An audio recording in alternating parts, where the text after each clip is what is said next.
Welcome, everybody. We are here for the HOSS Sim Series Cup Series at the Charlotte Roval. I'm your host, Mike Maddox, followed by our producer, Timothy Hammond. How are we doing today? I'm doing great, Mike. This is going to be a very Welcome, unique everybody. race. We are here for the HOSS Oh, Sim. sorry, I heard you double. I had you on YouTube on my ear, so I was like, what was that? But yeah, playoff race number 3 here at the Charlotte Roval. A lot of sweet-looking cars out here. I've seen Steve Park's #1 car. I've seen 24 car. So I'm interested to see how tonight's going to go for these drivers. Right now, they are qualifying. Let's take a look really quick at qualifying.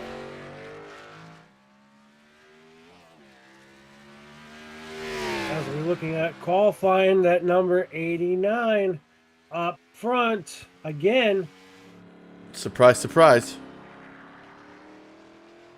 I know last time I was doing the All-Star race, Batby was just taking it home. Yes, he is one of the series. I'm going to say he is a rookie in the series. However, he drives like a veteran. And looks like we got, I believe, is that the number 1? Of Brendan, yeah. Yes, the one, Brendan. Then we got Nick, which is your series admin tonight.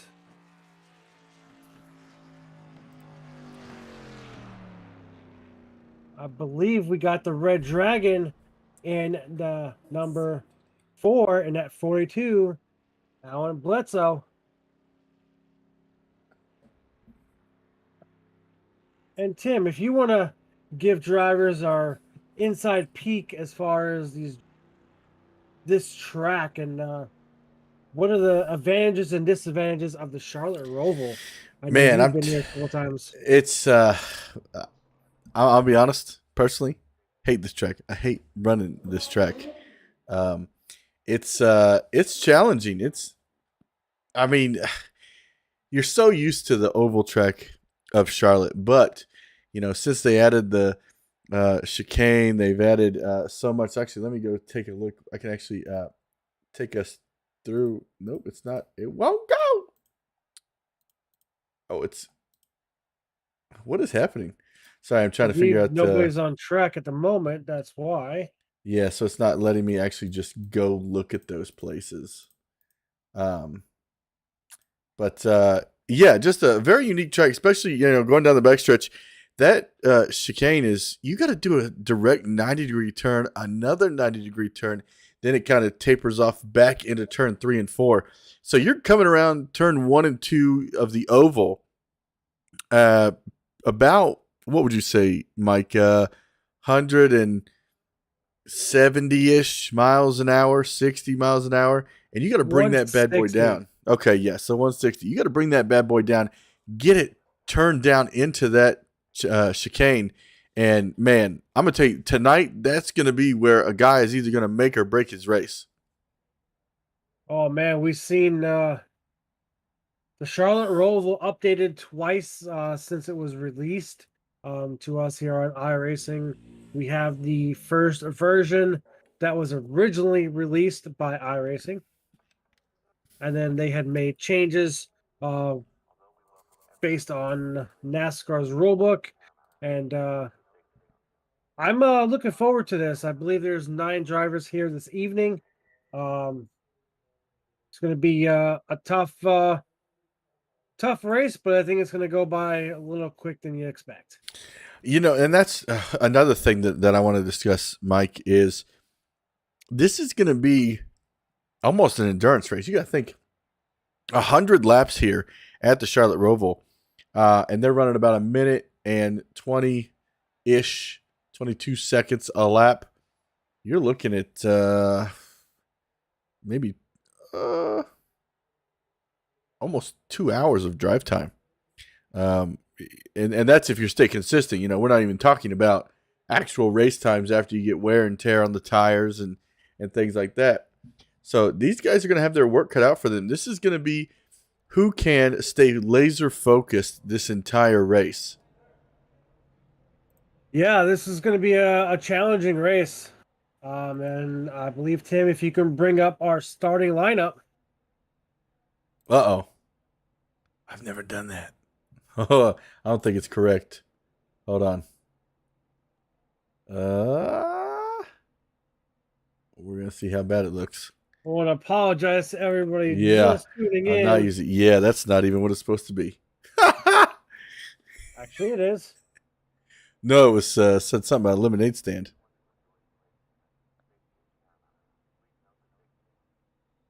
Oh, that would be a file misinterruption. Yeah, so apologize for that, guys, but let's take a look at. Looks like starting on the pole is Matthew Batby. In that number 89. Love that paint job. That's a sweet paint job. Starting in second is Brendan Mathia. Third, Nick Alford. Fourth, Alan Bledsoe. Fifth, Kelly Thompson. Sixth, James Brosker. Seventh, Brosiker, yes. Brosiker. Okay. That's what I believe it is. Okay. Seventh, Matthew Wilson. Eighth, Riley Hoots. Ninth, Rye Lewis. And 10th, Parker Collins. And Tim, if you can zoom in on that number 3 car. I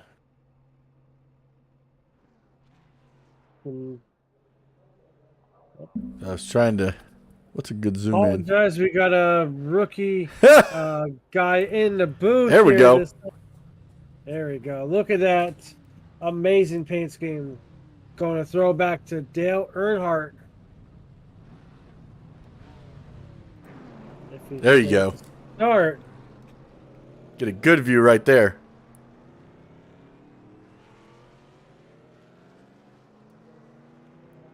And you'll notice these cars, the drivers with yellow on their, I almost said visor, but their windshield. And man, somebody's been driving too many Indy cars. So it's the yellow on the windshield and the rear spoiler. The rear spoiler. That's what it's called, spoiler. Man, Maddox, don't tell anybody. This is terrible. I'm Jesus. I know the Indy 500 on iRacing is this weekend, the Open Series, which I will be attempting tomorrow morning. Ooh, maybe I'll attempt too. I guess I'll see you at 9 a.m., Tim. Oh, 9 a.m.? Oh, I don't know. I thought that there was an earlier one. That's early for me. Oh. But as you see, folks, getting ready. Coming through turn 7 right now. Man. What now, Maddox, as an iRacer, what would you be looking for here tonight? I'd be turning one lap and parking it. I'm not a fan of these next-gen cars to be on, or actually the next-gen cars on this track. However, we are not using the next-gen cars just yet. They will be changing over to that in the next season. But we are still using the Gen 6 cars. As you notice on your screen, that number 1 car, oh man, the memories of Steve Park. Man, I saw that car and I was like, man, it just brought back a whole bunch of memories in that number 1. Look at that outside lane right there. Steve Park is being chased by 2 Jeff Gordons back there. 2 separate kinds of Jeff Gordons. I like that. Definitely. We got Charlotte, the home track for a lot of these teams. And going to definitely be one crazy one. You know, I think it's, and you see these caution laps get really long. But it's just the matter of, you know, how big this track is and how long it takes to get through these. Oh, and I stand corrected. It's 100 miles, so 70 laps here tonight at the Roval. So I do apologize for that. I was incorrect on that information. As we're getting ready to go green, gentlemen. Well, what are they doing? Green flag, green flag. Uh, I don't know. Um, Oh, that's right. On the opening lap, or not the opening lap, but the opening coming down to green, iRacing does not give you any type of black flag. So oh. you Well, are able Steve to Park do didn't that. know that. Not Steve Park. Brendan. Well, we got your race leader, the 89, Matthew Batsby. I feel like Brendan was robbed.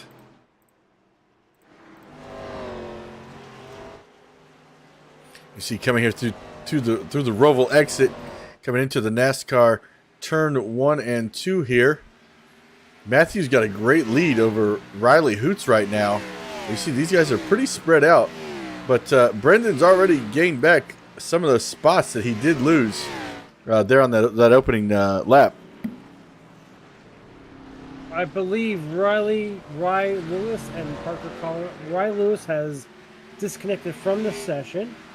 I believe he's having a little bit of problems with his internet. I believe Parker Collins has not yet started this race.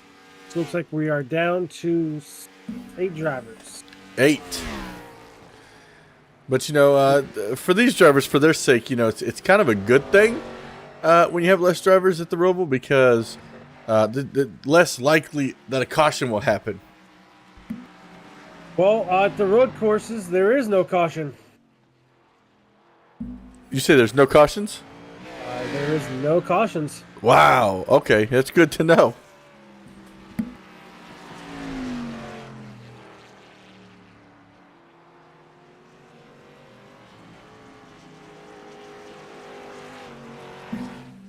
And Batby's already up to a 4-second lead. Ooh, gets a little loose there. Coming into the corner. Doesn't want to mess this up.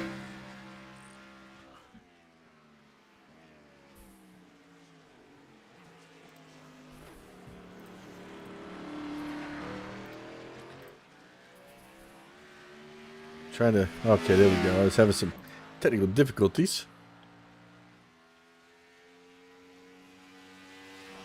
Let's see. Trying to find my iRacing. There we go. Now, so we're on lap, just crossed for lap 2. And Babby's already got a 5-second lead over Riley Hoots, sitting in second place. And Riley up 6 spots since the drop of the green flag. And Brendan now on his back door after that mishap during the first lap. And Nick Alford right behind us. So this is a battle for second place right here, Maddox. Yes, Riley is one of the, I'm going to say, the aces here in the league. He's going to start towards the back of the field, but he's already up to second. He's one of the good road racing drivers here in the league. I know so we got a family 1-2 so far with Matthew and Riley.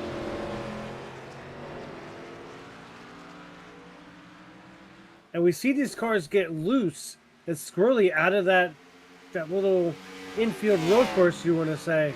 I know this is not Daytona terms, but it seems like it. But these drivers, you know, the tires are still cold. I believe I'm checking track temp is 118 degrees at the moment. That's hot. That is slick.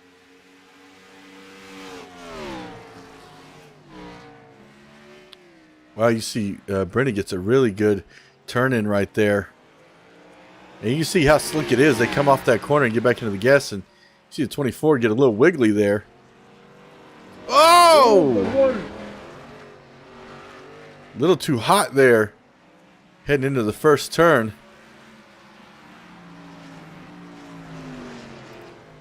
So we've seen the one. I'm going to go back and I'm going to check to make sure that wasn't, he tried to go in hard. I think he just tried to slide it. These guys are doing really great, though, through these turns. Giving each other enough room and not pushing too hard as they come off the Roval exit again here. and head into the NASCAR turn 1 and 2. Hoots getting some space between them now as they head down into the chicane. Got to hit these marks.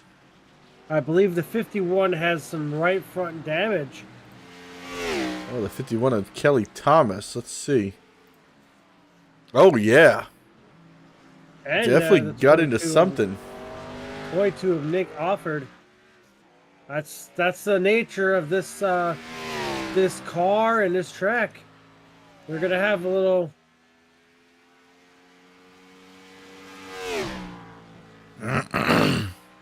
You're gonna have a little bit of tension in these cars. Uh-oh, something. Oh, spinning the tires there.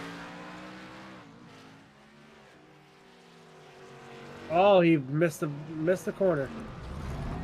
I know iRacing doesn't tell you to stop, but you do get a slowdown in iRacing's terms. Yeah, and I will. What a terrible time that is. That's another story. Yes, Riley Hoots with some damage. Let's go back. We're going to go back to when Brendan actually passed him right here. Oh!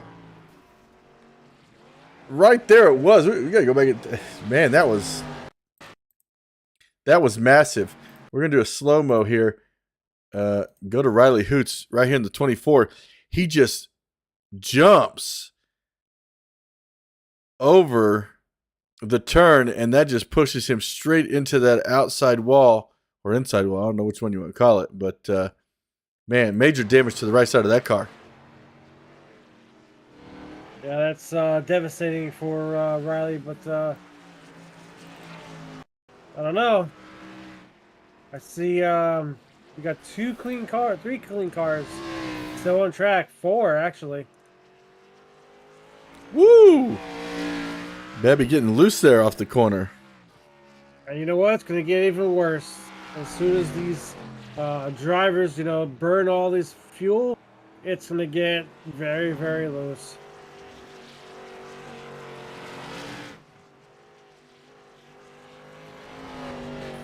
Look, he's fighting that car. He comes off in the NASCAR turn 1 and 2, and he was almost up into the wall. Is the track temperature going up, or is it's staying relatively the same? Track has went up to 122 degrees.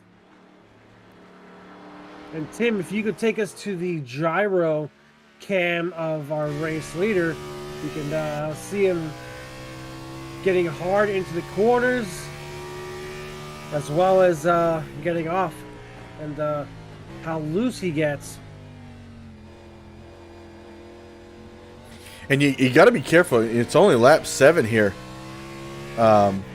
Hitting these corners is key, and not hitting the actual corner is key, because we saw what happened to Riley Hoots. It could happen to anyone here tonight.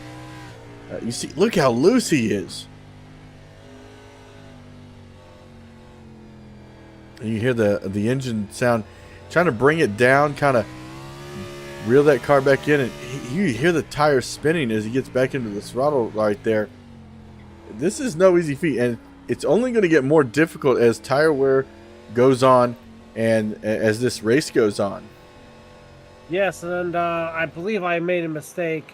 There will be a caution as you sideways out of the oval or the infield road course, but we do have two stages. Oh, okay. Stage 1 is 16 laps, followed by 32 laps, and then we're going to the end. These drivers will be given 5 sets of Goodyear Racing tires. I'm not going to say you're going to use all those tires, but you're going to need them. So we'll get the final chicane right here as the leader's coming through.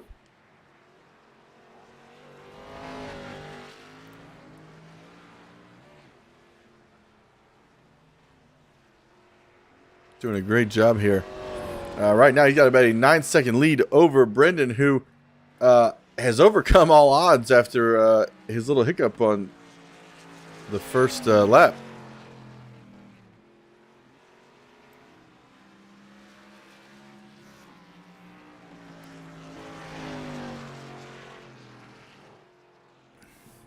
Maddox, do you want to talk about the... I don't want to be like Pinky and spill that yak all over your mint. Oh, gosh. You want to tell everybody at home about the... Oh, why is it... Hold on one second. I'm trying to fix something. Uh-oh. I apologize to everybody tuning in. We do have a rookie producer here. Listen, I don't know what's going on with me. There we go. You want to talk to everybody about the money race? Certainly. We are rescheduled money race that was planned a couple weeks ago on Thursday. That has now been pushed back to June 10th. We're running Daytona for 120 laps. Fixed setup. I'm definitely going to have some money prizes there for, I believe, the top 3 cash money prizes. Yep. How about that? Cash. Who doesn't want cash? You know, you look at gas prices, guess what? You could use that cash. You have to use that for your real car.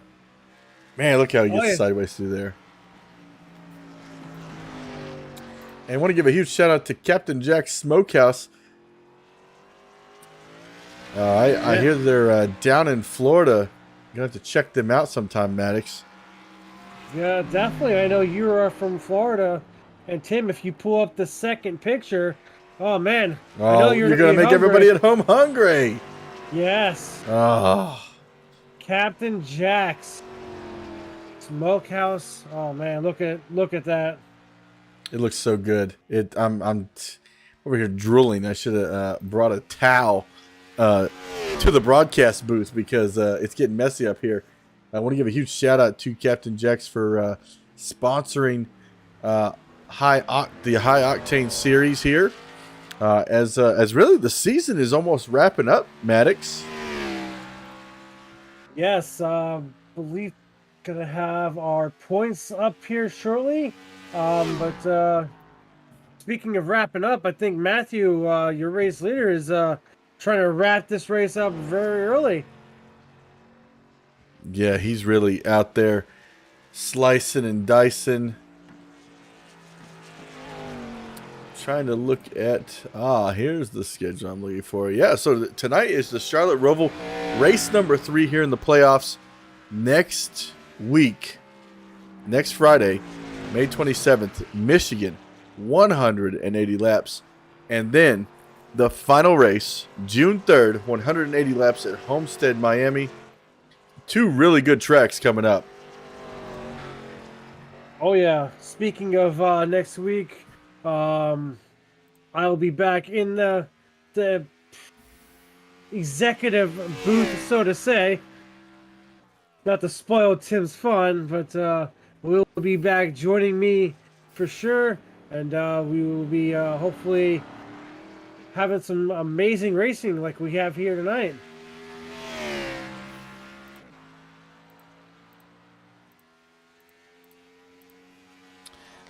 Yeah, and it's a really good race so far. You're coming up, like you said, if it comes down to, I think, what you say, lap 16 was a caution? Yes, lap 16 will be the end of stage 1. Okay. So we're coming up on that. And that's going to give an opportunity for Brendan to capitalize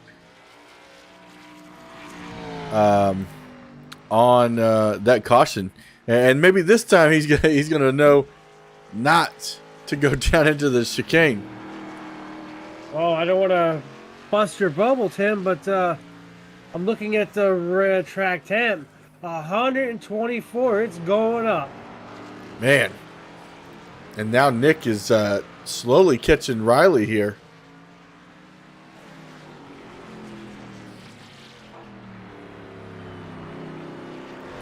Take a look at that James and that number 3 Earnhardt throwback or tribute. I don't know what you want to call it, throwback or tribute. I guess it could be both.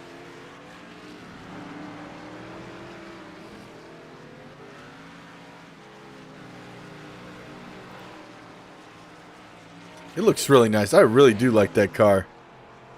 As you see him coming up on the exit of the Roval portion of the track.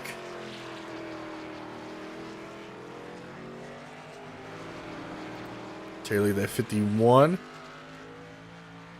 Just right behind you. You can see a damage on 51 you talked about earlier. Right there on that right front side. Yeah, these drivers are giving it all to try to catch Matthew.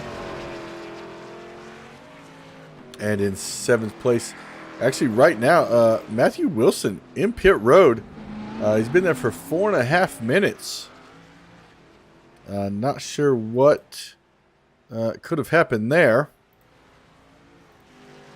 Going back to give a quick check.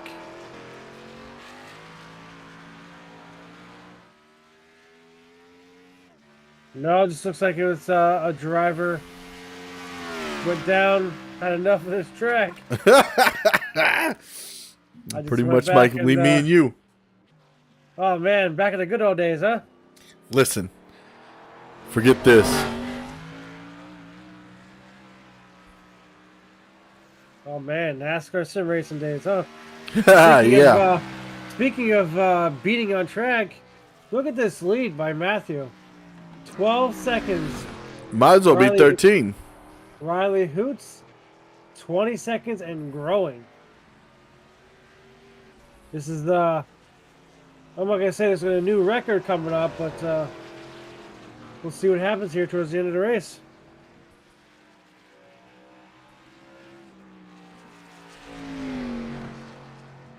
Yeah, and we'll definitely see what happens once this caution flag comes back out because these drivers will then have had laps under their belt and they'll be ready to go. And I really think Brendan's going to pounce on Matthew Batby here once this restart comes around. Oh, he gets the wall. Smacked the wall on the right back side of the car. It's not too bad of damage, but let's go take a look at that right rear suspension. Yeah, you see all the back of that car smacked that wall.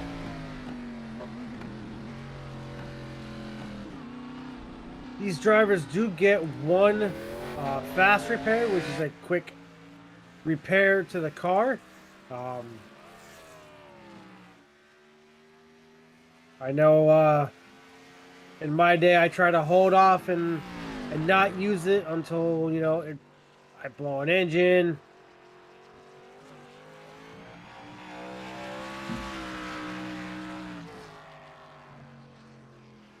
Now, is that him hitting that wall? Is that going to affect his car at all? Do you feel like it will?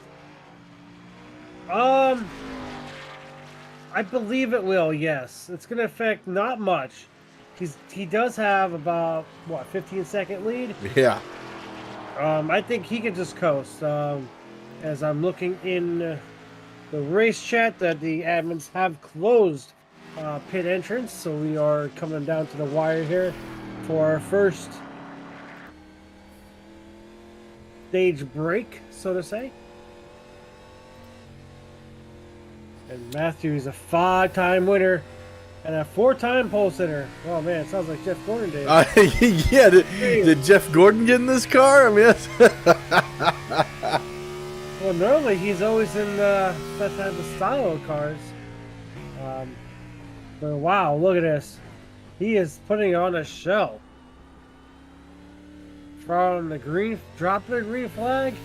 Now I wonder, will anybody give him a run for his money, or will he pull away?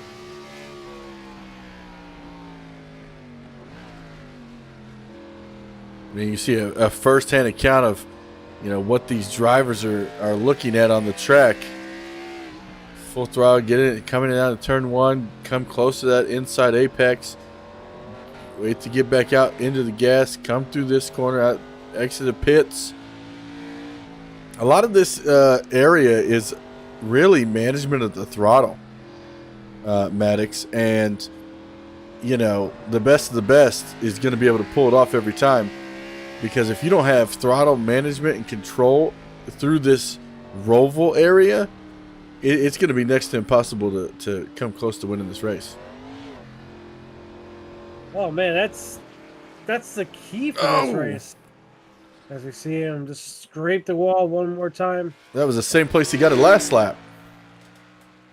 The handling is starting to go away. It's as we're looking at the track temp going up again, 125 degrees. I know the session is at 13:45, which I believe that's 3:45 in the afternoon. iRacing does work with GMT time zones, so the race leader is now coming up on tail end of the field here in the 42 of Red Dragons. Alan Bledsoe on your screen. You see the number 1. Yellow flag. And we are stage break with your winner, Matthew, the 89. Oh man, I think he's gonna win this race. I'm not gonna put the jinx on him. every time Will.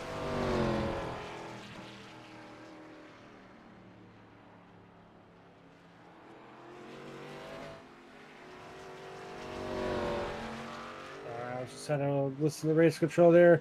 They just clarified the restart. So coming to the green, bypass the front stretch chicane, and the race control will clear any black flags these drivers do encounter.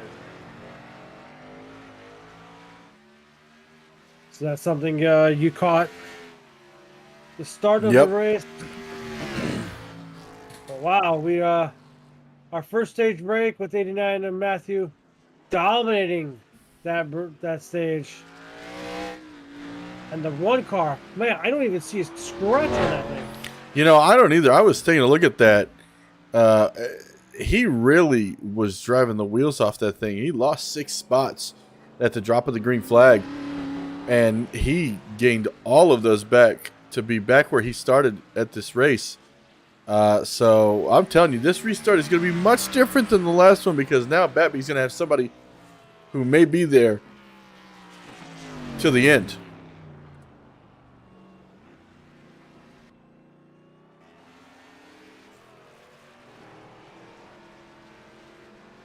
As we are down to 7 drivers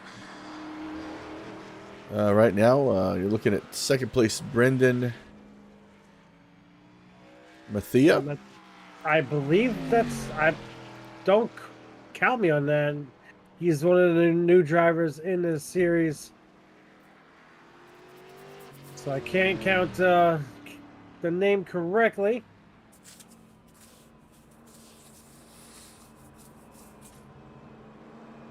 And while we're under yellow, see if we can talk with our stage 1 winner.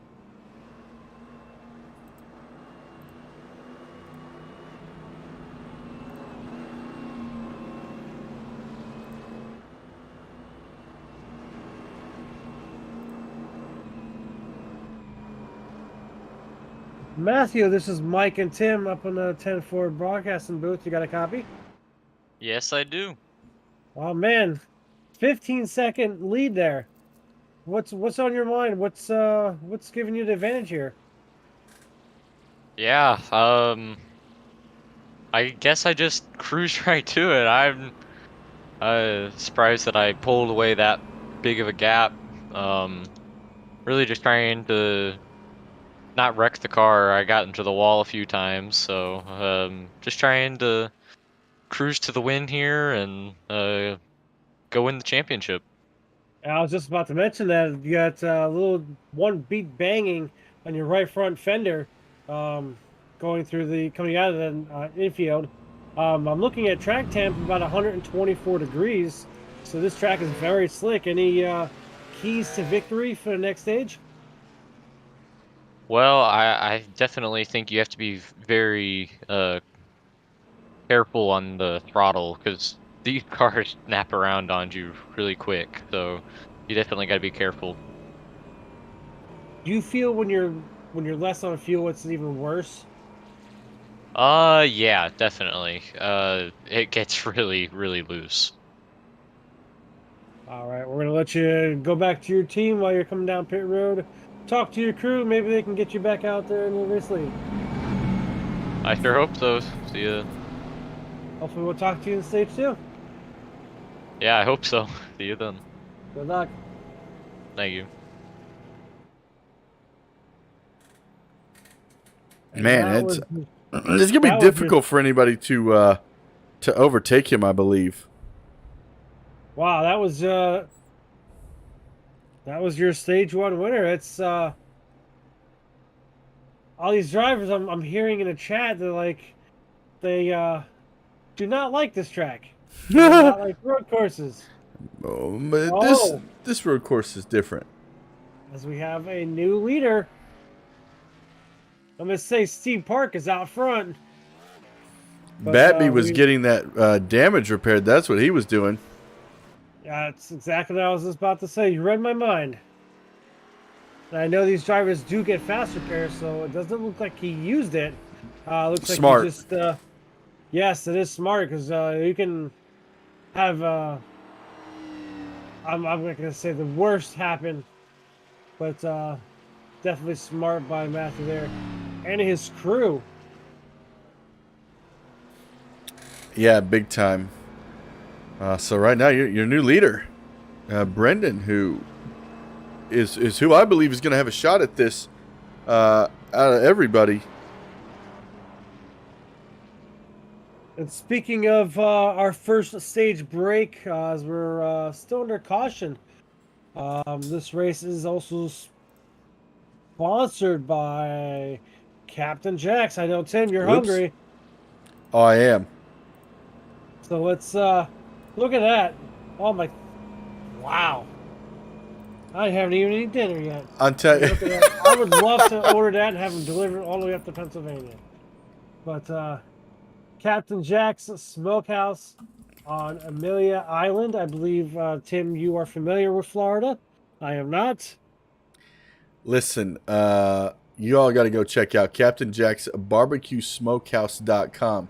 And if you think this makes you hungry, I'm telling you, you're going to be even more hungry. And I'm going to go take a look at this. Let's see. So it looks like it's just above Jacksonville, Florida, for those of you that do not know. So next time I head down to Florida, I know exactly where I need to go. Captain Jack's.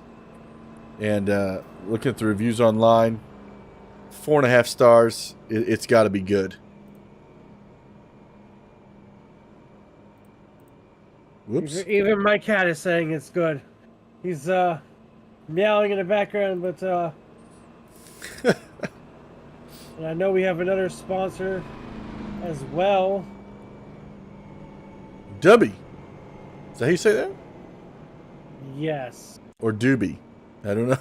Dubby. I want to Sorry. apologize to everybody Yeah. that have the read on that. That is Will's information. Hold on. about- I got you. I got you. Hold on. We're having too much fun up here. Oh, oops. We,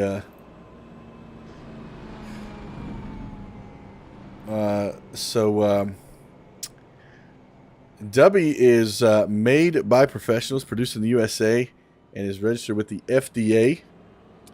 It doesn't have no calories, no sugars, no fillers, no artificial colors. It's formulated to give you focus and energy with no jitters or crash. Their formula contains vitamins, amino acids, and nootropics, including their patented neurofactor. Make sure you check them out on Dubby.gg. Now, it looks like they got a bunch of flavors. I'm telling you, they got Beach and Peach Energy Drink Tub, Dub Sludge Energy Drink, Passion Joy Tea, Galaxy Grenade. I mean, there's a lot. And they even got some merch on there that don't look bad. I kind of like the merch. I know that one in the picture we have up, we got Dragonade, and that's how I named the 42 as in the Red Dragon. If you guys That's remember good. from the Grand Am Rolex Sports Car Series in the '99 Gang Skull car, man, that's how Adam is always there, you know, always up front. He's charging hard, so I nicknamed him the Red Dragon. I know a couple people were wondering, where did that name come from? Well, there it is. And the pace truck lights are off. We're going to go green this time by Maddox. It's going to be much different. Yes, just to give everybody, pace truck will go to pit road. The drivers will go straight. They will not take the chicane here, and admins are watching for any type of penalties, and they will clear it for these drivers.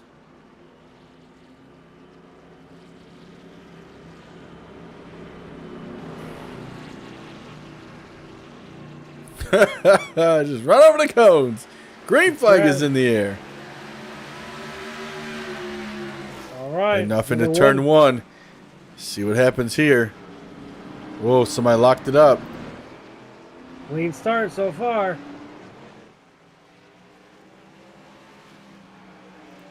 And that one car, wow, he's giving Matthew a run for his money right now. Yeah, he is. I knew he would. They're coming to turn 5 right now. The moment track temp is 125.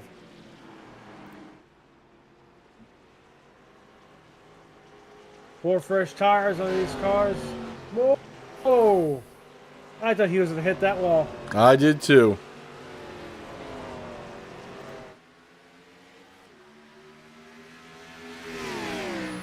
These drivers kind of getting spread out here, but good restart for everybody. As the leader's coming through the back chicane. Woo! Babby all over the back end of that number 1.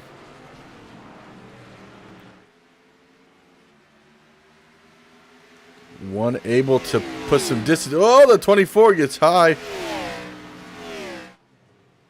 As Nick Alford was going to the inside there. I just want to touch base with everybody. Going forward, this is from the league official of Nick Alford and his staff. They're going to be moving to having the race lanes at 65% of the real races run. So just keep that in mind going forward. I know there's also talks with the next season.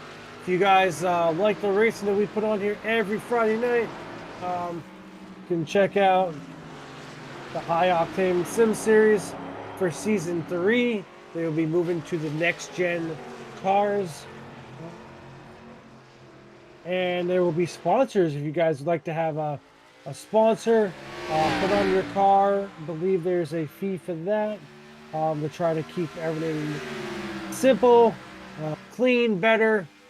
I know the next-gen paint is a little crazy out there, but it's awesome. There's some good paint. Oh no, the leader! The leader, problems. Man, just got way too hot. Something happened with James Burrs. Yeah, James as well had an issue. Let's go back and take a look there. Coming through 3 and 4, coming down the back stretch. I think he's going to lock it up here. Yep. Ooh. It's got a little too hard.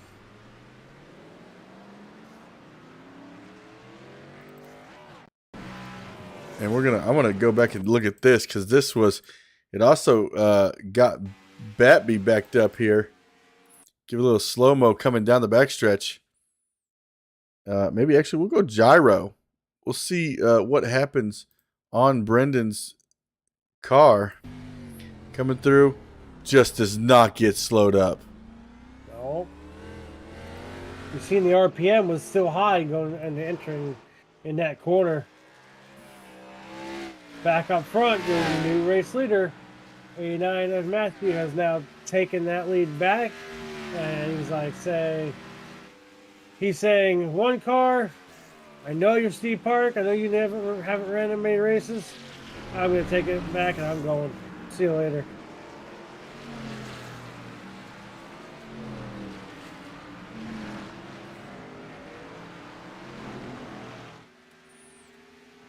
So now, when did you say our next caution would be? Lap 30 something, I think? 32. 32. Okay, so in about 10 laps, these drivers will be having another caution. And then it's green flag from there. If you just want to go back here, again, if you're interested in jumping in this league, there's great staff that Nick and his team have put on. The show you guys are watching here every Friday night.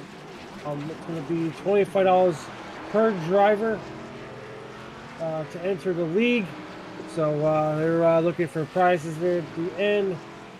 But I'm looking at possibly sponsoring one or two drivers next season. But look, I mean, this league and this racing is, you be put on for you guys has been absolutely a blast. Can't wait for next season. But in order to get there, we got a crown champion here.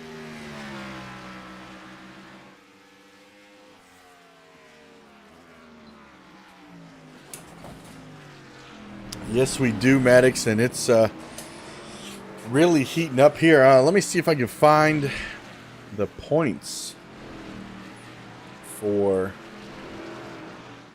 the Cup.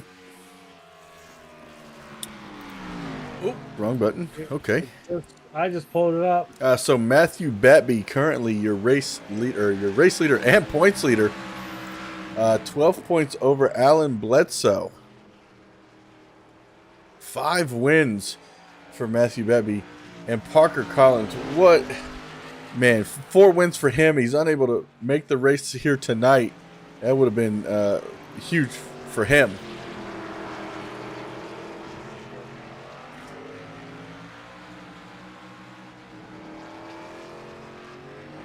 Bullock, he's not here tonight. Shell is not here. Ry Lewis did not get to start. Kelly Thompson is here in that 51. Actually, Ry Lewis did start, and he made, I believe, a lap and then parked it. I see. Probably to get points, because who wants to race this track anyways? Yeah. I believe there was a disagreement on that race start, and that's what was a mistake there. So, as we see the one car, he's closing up. But out of your top 5, you got Matthew, Alan, and Nick, and Riley Hoots, your top 6 in points here.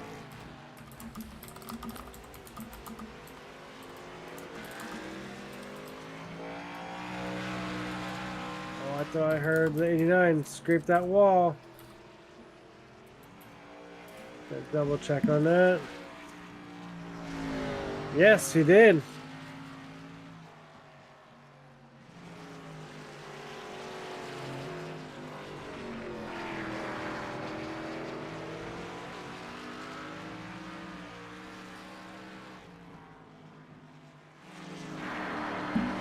And now a battle back here for third place. Nick Alford and Riley Hoots back here fighting the 24 and the 22. Oh, Nick gets really hot out there. Trying to reel in this 24 with these hot temperatures on this track right now. Oh. Every time they come around the corner, I think they're going to smack the wall. Just, oh man. Wow. Almost like that. That's what this type of this track and this race does. Yeah, trying to get back with this a track like this, getting back into the gas as fast as you can is always going to cause the car to be upset. Oh yeah, no doubt. Especially with the less fuel you have here. Yep. So far, looks like track temp has started to come down. Looks like we're at 123. But still, anything above at least 111 or 110, that's still slick. Looks like we are going at 4:05 track time. So this track is definitely going to start to cool down. As you see your race leader, the battle for third. Oh, Nick's sliding around that corner. Oh man, it comes so close to that outside wall when they come out of the Roval portion of the track.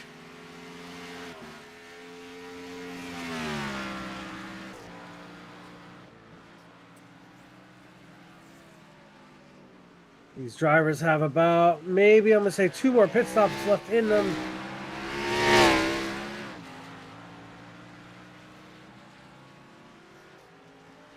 And one's probably going to be a green flag pit stop during that last segment.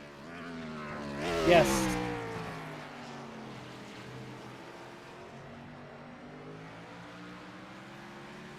Let's go take a look back here at Kelly Thomas in that 51. Currently, our biggest move of the race is Riley Hoots, up 5 spots since the drop of the green flag. A lot of damage to the 24 car, but sitting P3 right now.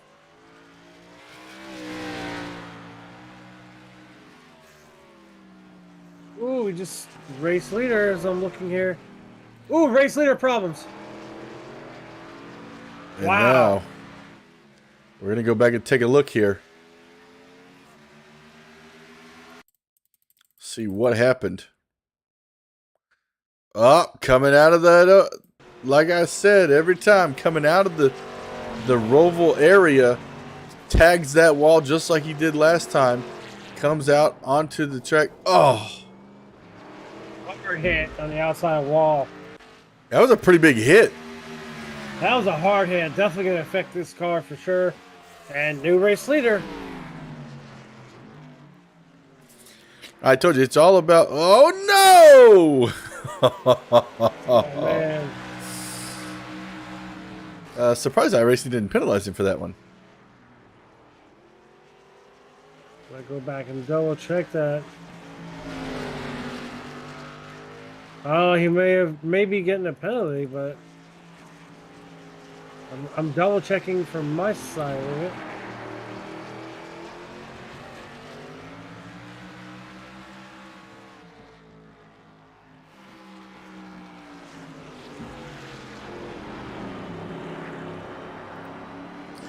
And Batby now trying to find his way around him. Oh, just don't want to hit that wall again. Oh. Now, Tim, on that front stretch, I don't know if this is anything special, but the one car did not touch the grass. What? I don't know. Yeah, I just watched it a couple times and in slow mo, and the one car did not touch the grass. So is it because he cleared the grass that it didn't count as a penalty? I believe so. I mean, that's good to know for the end of the race. Yeah, it definitely is good to know. You can start singing Tim McGraw. I went skydiving. Who's gonna take that high flyer, so to say? Yeah. Gonna pull a Rey Mysterio out.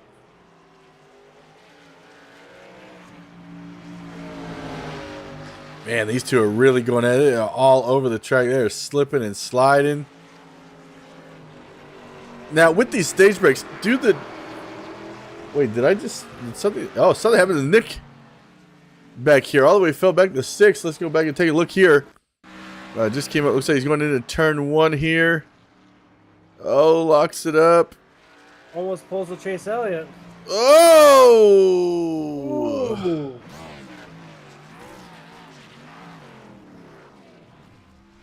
He got loose back on the throttle. Yep. And that spot will get you every time. Man. I believe we have a race for the lead. Oh. This is Ooh. going to be Close tight. contact.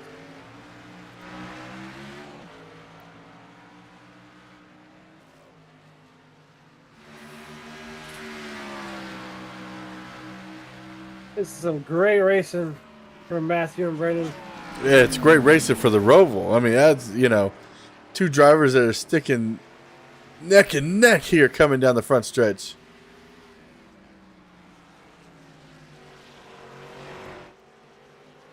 And race control Oh! has closed pit lane, which means we got 2 laps to our competition caution.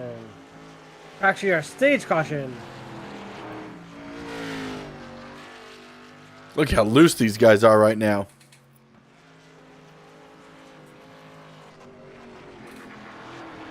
That's the version, or the I'm gonna say the way this track is.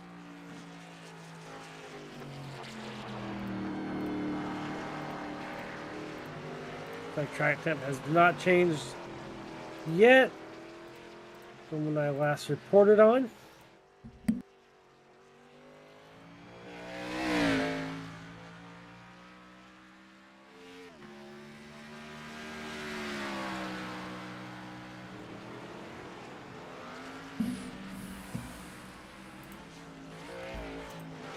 I think here at the end of this stage, I know we talked to Matthew about that, his first stage there, but I think we'll talk to Brandon if he's available to chat.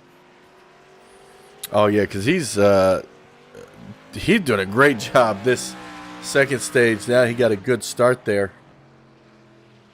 I still don't even see damage, so he is. Whoa! Oh, man, I almost jinxed that. Yeah, you did. Oh, man, I gotta keep it a point there. Damn, Will's giving me the curse. Man, he is so loose. Definitely on that thing. And just think, this next this run to the finish is going to be brutal because you're going to be coming to pits with less fuel. Yeah.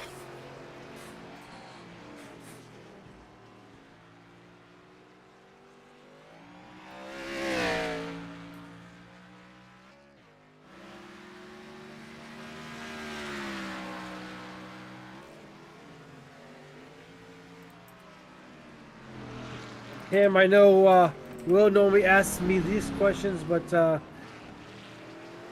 I know as an iRacer yourself, like myself, road course skills, how much of a difference you think and factor do they play coming to a stock car? I'm telling you, as an iRacer, I am absolutely horrendous at a place like this.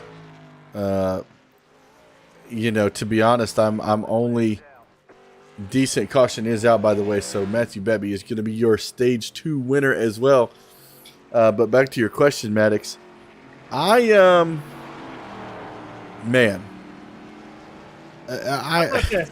What was the last road course you ran? No matter what series it is. I couldn't tell you. I don't have a clue. I'm pretty sure any iRacing league I've been in, I skip this track. But I will tell you, it's caution. He almost lost it. In the next gen cars, I believe I would race this track because, now that it doesn't use a shifter, paddle shifting may be much easier. Well, I guess I'm going to have to make a phone call to a sub for my league race on Monday nights when they come here to the road course.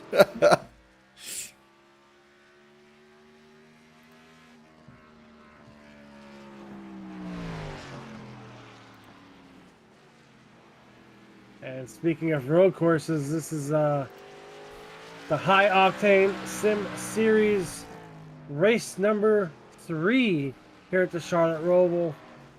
Stage 1 and 2 has been won by your points leader, the 89 of Matthew Batsby. And the team they are out of is Schaeford Enterprises. Nice. At least that is what I am reading from their team standings. And I believe I'm going to pull down if I can see if he's available to chat. I'm going to pull our second place runner, Brendan, and try to get his point of view here. Hey, Brendan, this is Mike and Tim in the 10-4 broadcasting booth. You got a copy? Yes, I do. Man, you tell us about it. You got the lead under the first stage. What happened? I can't do anything on the long run, to be honest with you. Once the tires get worn, I just start sliding all over the place. No matter what I do, no matter if I try to be slower. I mean, yeah. And Batby's just really fast on short and long run, so it's just making it really hard. We had some good side-by-side action there in that last stage, though, so that was fun. Well, we see your car is clean as a whistle, but Matthew does have some damage. Think you're going to have a shot for him in this final stage? I mean, I'm going to give it my best shot. We're going to have to do some green flag pit stops for sure. So maybe there's going to be mistakes to be made, and I'm going to try to be perfect in and out of pit stops, and I think that's my best shot to win. How was your tire wear that first run? It was, I don't know, it wasn't the best. It wasn't as good as Batby. Yeah, it was pretty bad. The second run, though, I think I was a little bit better. I also messed up in the first stage, though, by going through the front stretch chicane. So I had to make up a lot of ground and try to do it fast. All right, I know you're going to be coming down pit road, so we're going to bring you down back to your team and talk to your crew chief, and hopefully you get in front of that 89. Awesome. Thank you, guys. Good luck. Good luck. Thank you. And gentlemen, ladies, that was your second place runner, Brendan Mathia, in that number 1 Steve Park paint scheme. We see him the beginning of stage 2 take the lead and try to stay in front of Matthew, but he may do it again here as well, because Batby's going to have to repair some of that damage if he doesn't use his fast repair, which I'm trying to see if he does. He is not. He does not. Oh, there you go. Looks like Riley Hoot's going to beat him out. Alan Bledsoe, James, Batby's still sitting there.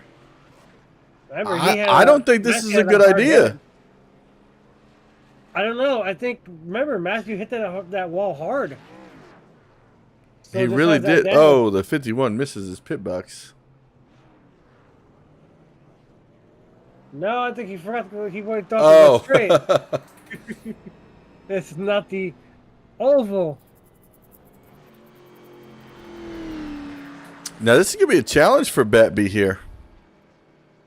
Definitely. You got Jeff Gordon, Steve Park, and Dale Earnhardt in front.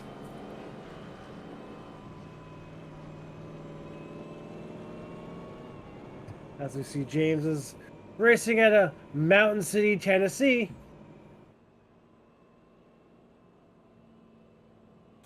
Don't ask me where that is. All I know is it's in Tennessee.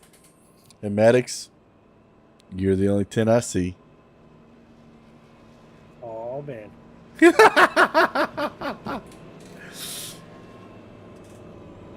Love that beard. It's legit. Yeah, speaking of beards, I believe Tim has one himself. I do. Decided to shave all the hair off my head. Yeah, and change the location of it. That's good. That's real good. That's that's So do funny. me a favor, don't throw it on a track, huh? Yeah.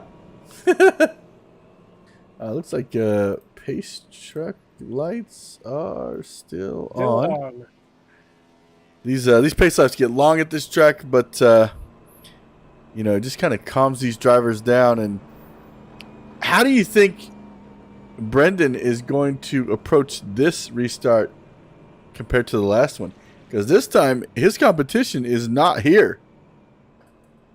Well, his competition is here. We see Riley going to be starting there outside, and then the Red Dragon right behind him. I mean, he still has the competition. You know, 24 is fast, but it's just the fact is, you know, how long before Matthew gets back up there? Right. Does everybody move aside, let him by, know he's No. got a fast car? Or do they run him knowing that, you know, you can You lose run the him. race? Say,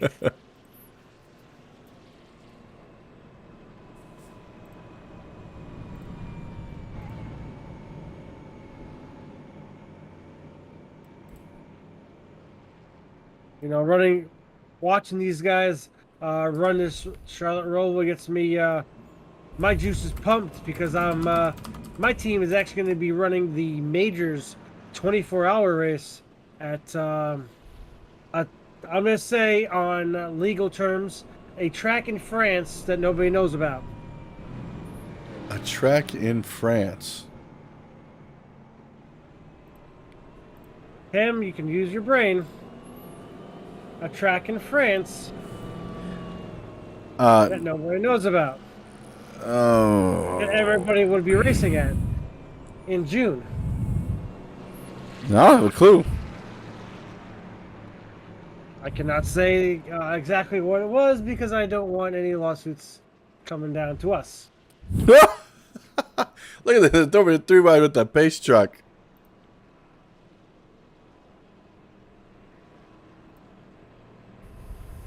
And Tim, you call yourself a racing fan. Uh, You don't know what 24 hours in France. you talking about on the bicycles? No, we're not doing the Tour de France. Oh, well, that's what it sounded like you were talking about. You said 24 hours, and so I thought of Tour de France. But yes, it is a 24 hours, and it's a track that's in France. It starts with an N.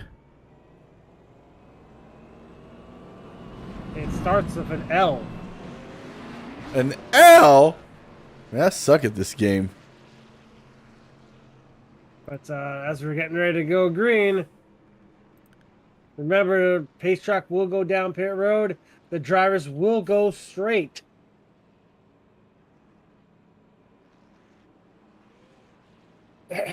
Oh, sorry, guys.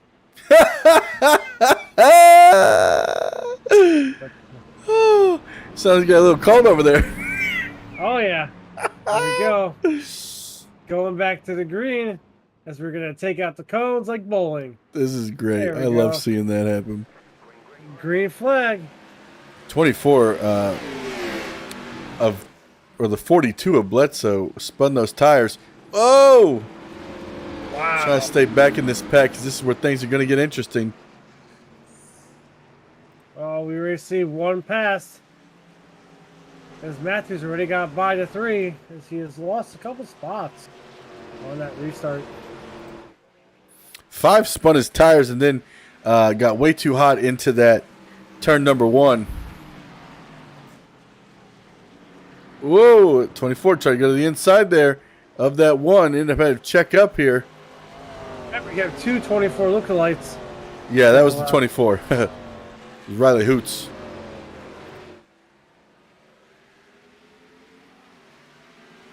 And now Batby goes by the 42.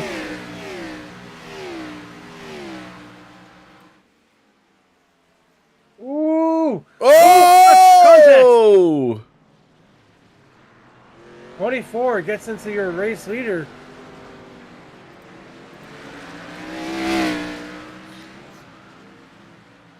Yeah, where did Riley Hoots dropped all the way back? Let's go back here and take a look here.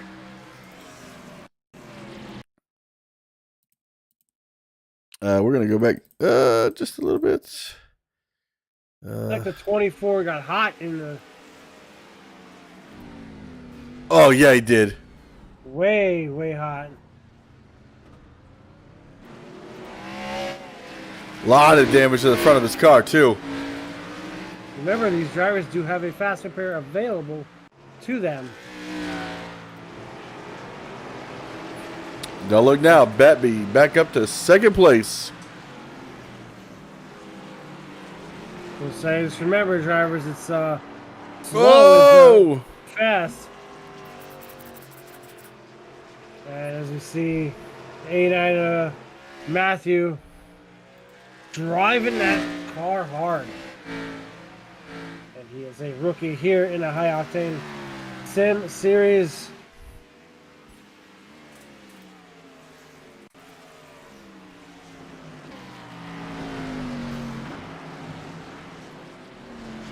He's a 5-time winner.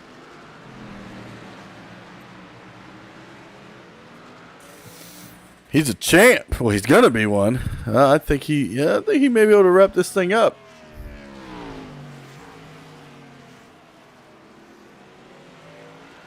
Anything is still possible. It's not over just yet.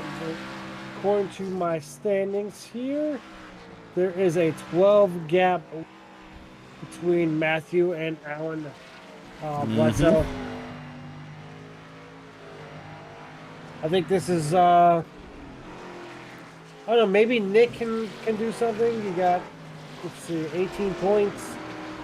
Riley Hoots needs a miracle at this point to have any chance at this championship, but your race leader,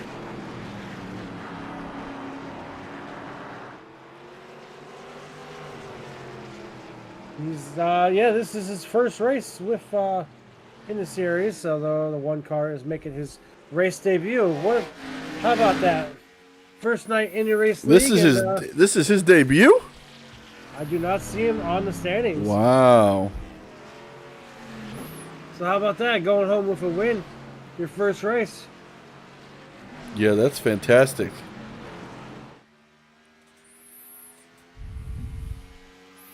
Right now, about a 2.5 second lead over second place.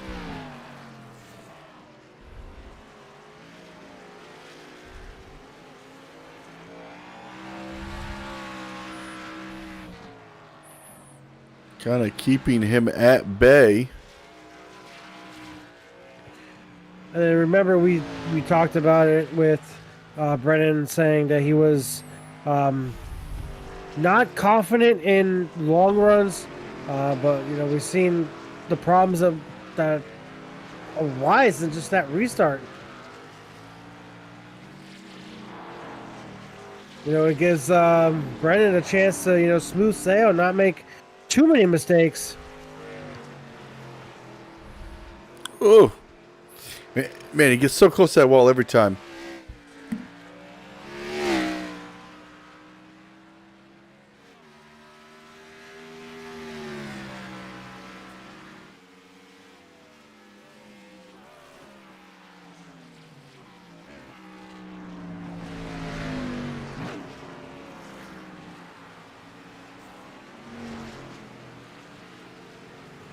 You know what, Tim? Look at this gap. It's shrinking, and it's shrinking fast.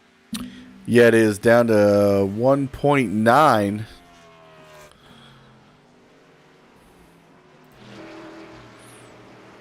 I'm eager to see. Okay, let me put this in your hands. We've seen Matthew dominate stage 1. Okay. Stage 2, he had a little bit of a, let's say, scruffle with the 1. He made 2 mistakes. How long do you think before he catches that leader? I'm going to say probably about 3 laps. That's what I'm gonna go with. All right, I think I'm gonna go a little bit longer there. I'm gonna say 5 laps. Okay.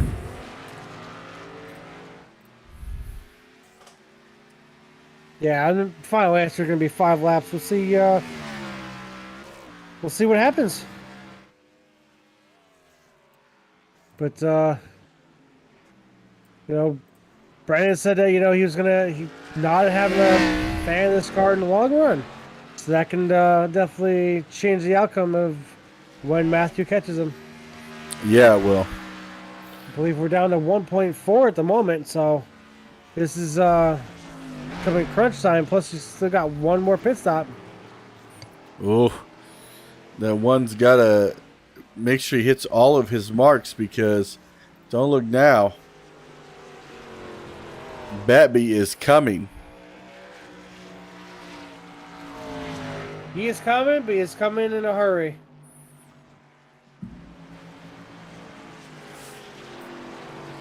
And when you drive fast, you hurt your tires.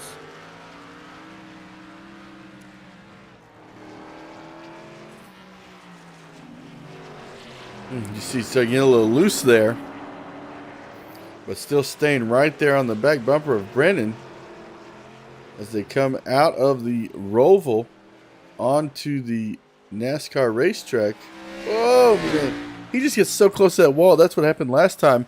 Was he just tagged that wall and ended up messing up his car. But he does have one fast repair still. He's just sat there and repaired damage every time.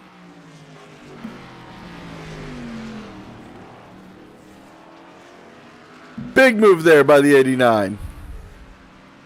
And new race leader. I called it. Yes, you did. I think I gotta make my cookie and mail it to you. Wait till wintertime so it's nice and cold when it gets here. Remember the one car, we just said it. Matthew, he's got damage. He's had damage. He's not, full 100%.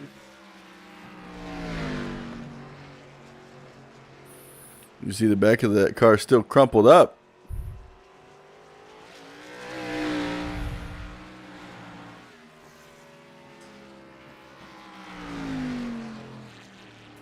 And now Batby's just got to hit all his marks, and he could really run away with this thing now.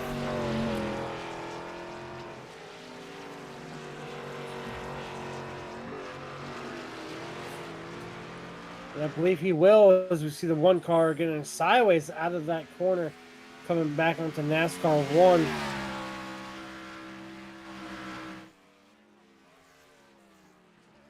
And that gap is getting bigger and shrinking for the end.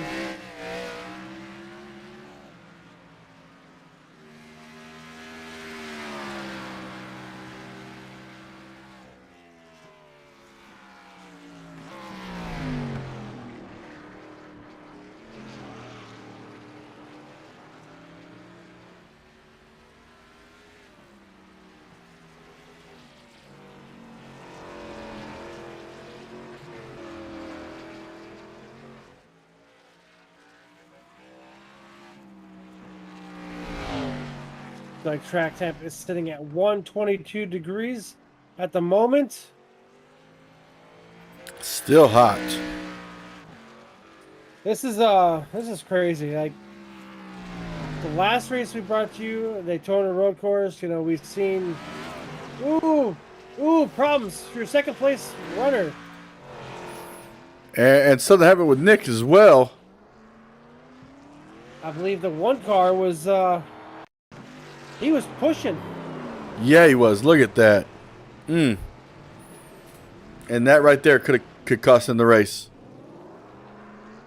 I believe it will. I think it has. Unless something happens with Matthew, this race is over for one. But I'm not gonna say it's over.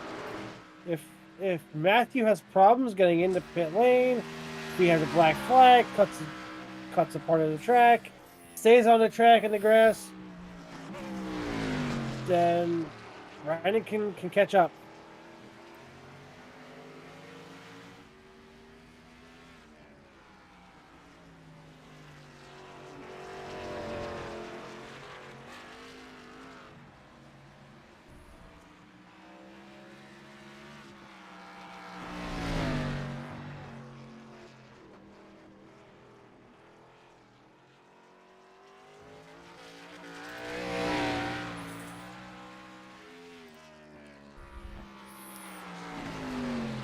Oh man, I thought I saw him get a little sideways there. I was trying to. Oh yeah, just whipping that thing around. But like you said, anything could happen to this leader if he doesn't. If I was Batby right now, I would just kind of be relaxing. 11 seconds ahead. You don't want to mess that up. You don't want to make a mistake that could cost you this win because you've dominated so much this race. There's no reason why you can't win it.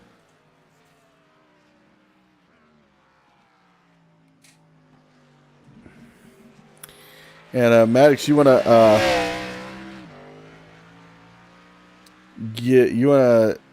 talk about the money race again? The broadcasted June 10th Daytona Clash. I'm sorry, I don't know why I called it the Clash. Wrong track. Yeah. Oh man. Oh, we see Matthew having. You just talked about it. Matthew should just, relax, smooth sailing. But no, he's whipping that car around these corners. He's still going, he's Lewis Hamilton. He's like, oh man, I need to go for every fastest lap possible. Yeah, he is so... The back of that car is stepping out so much. He needs to stop pulling a Max Verstappen and pull, let's see, Leclerc. And just take it easy. But yeah, I know we're talking about the money race. The High Octane Sim series is putting on a money race that was originally supposed to be May 12th. That is now postponed till June 10th. That will be the third race coming up here. I will be participating in the event. I believe Tim said that he's going to possibly attempt. I may have to produce. Oh man, I don't want no commentator cursing on me. I'm gonna pick you every lap. Oh, I don't know where to start and where to finish. I'll start in the pits and hopefully in there. But definitely looking forward to that race. Cash prizes to the top 3. 120 laps in the next gen car. This is not the current car that you're seeing on track. This will be the next gen that NASCAR does use. And your race leader, the 89. Wow, 13-second lead. Here's a question for you, Mike. Between this gen and the next gen, what are your pros and cons to the next gen? Oh boy. Oh man, the next gen. The pros. It's fast, it sounds better. I know it's like the simple stuff, but I mean you got the digital dash, you have I guess you want to say a camera inside the car, because if you notice in the next gen cars that NASCAR has or uses, there is a camera to see the rear of the car. So I'm gonna say that's a little bit of a con, but the handling is a totally different menace. You're on the edge of your seat every race, every lap. I just did a race at North Wilkesboro for my league Monday night, and I didn't even make the feature. It's that much of a different type of handling. I'm going to be interested to see what happens next season, not only in the money race but going forward. I mean, what we don't know what's going to happen. We see, Matthew, he's leading the championship right now, but Bledsoe, he could still come back and, take this championship away from Matthew. But next season, I think, look at it this way, it's more of Lewis Hamilton. We see in Formula One, the start, Mercedes, they were on top. Red Bull, they Max Verstappen beat Lewis Hamilton. I'm gonna say fair and square. I know there's, other people say no, it's not fair and square because of what happened. But hey, you do deal with what's there. And this season, yeah, they're good in practice, but when it comes to race, they're nowhere near the top 3. But you're looking at the next gen car, it's a whole different animal. Yeah, and I've done a couple of races with the next gen, and I like the handling,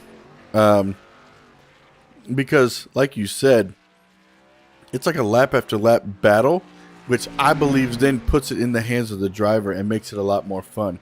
Difficult sometimes to drive at some of these tracks, but that I think is what it should be, in all honesty. And I agree. Like I haven't really given the next gen car a full run in an open environment, open setup, I should say. Because iRacing, you do have fixed setup like here tonight, but like all the leagues I've run in is nothing but fixed, because I figure fixed is an even playing field. But like I have never given the next gen car the full, I would say not the full support, but the full benefit of the doubt of how it would handle with an open setup. So that might be something I can give a better understanding, better idea. I know last year or the year before, during the whole COVID situation, I ran the NASCAR iRacing series open and fixed, and I felt like running the open made me better on fixed. So I think I'm going to have to start going back to do that route to try to understand the car more. That actually makes sense. I never thought about that. Well, I mean, look at it this way. Here tonight we're running realistic weather. Track temp is 122 degrees, partly cloudy, 71 degree Fahrenheit, with winds north 2 miles per hour. If you run basically in default conditions, you know what it's going to feel like. You know it's going to be loose or it's going to be tight. But if you run like a different setup or an open setup, you know how that's going to feel because it's open to change. It's your mindset. It's like, okay, I know I can change this. I know I can do that. But then when you go back into a fixed car like here tonight, it's your mindset is going to be, wow, this is totally different. I can see the two differences. I know how to drive it because I just drove it in something that I was comfortable with. You know how you can push it. You know where not to push it. That's good. I'm gonna have to. Oh, looks like something happened to Bledsoe here. Hold on. Go back and take a look. Coming through the chicane.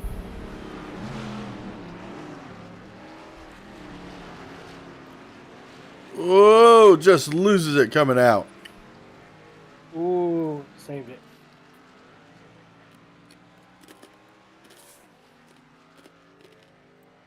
But I believe Bledsoe was saying that he didn't like this track, so next week we go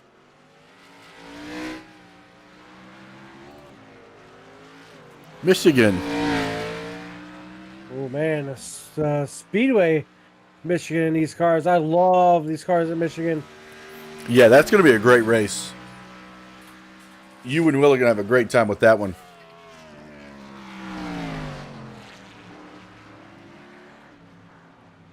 Ooh, hits that. Oh, gosh, he has to let off the gas a lot. I'm looking at Michigan is going to be 180 laps at the Michigan That may International. change. Because didn't they say they're running 65% races now? That is correct. We will get final word as far as the race length. I'm going to basically looking based off the schedule. After Michigan, we have Homestead. Man, Homestead should remain the final race. Not being flip-flopping around. It was see Bledsoe. Ooh! He is wheeling that car. He's trying to push that Red Dragon to its limits.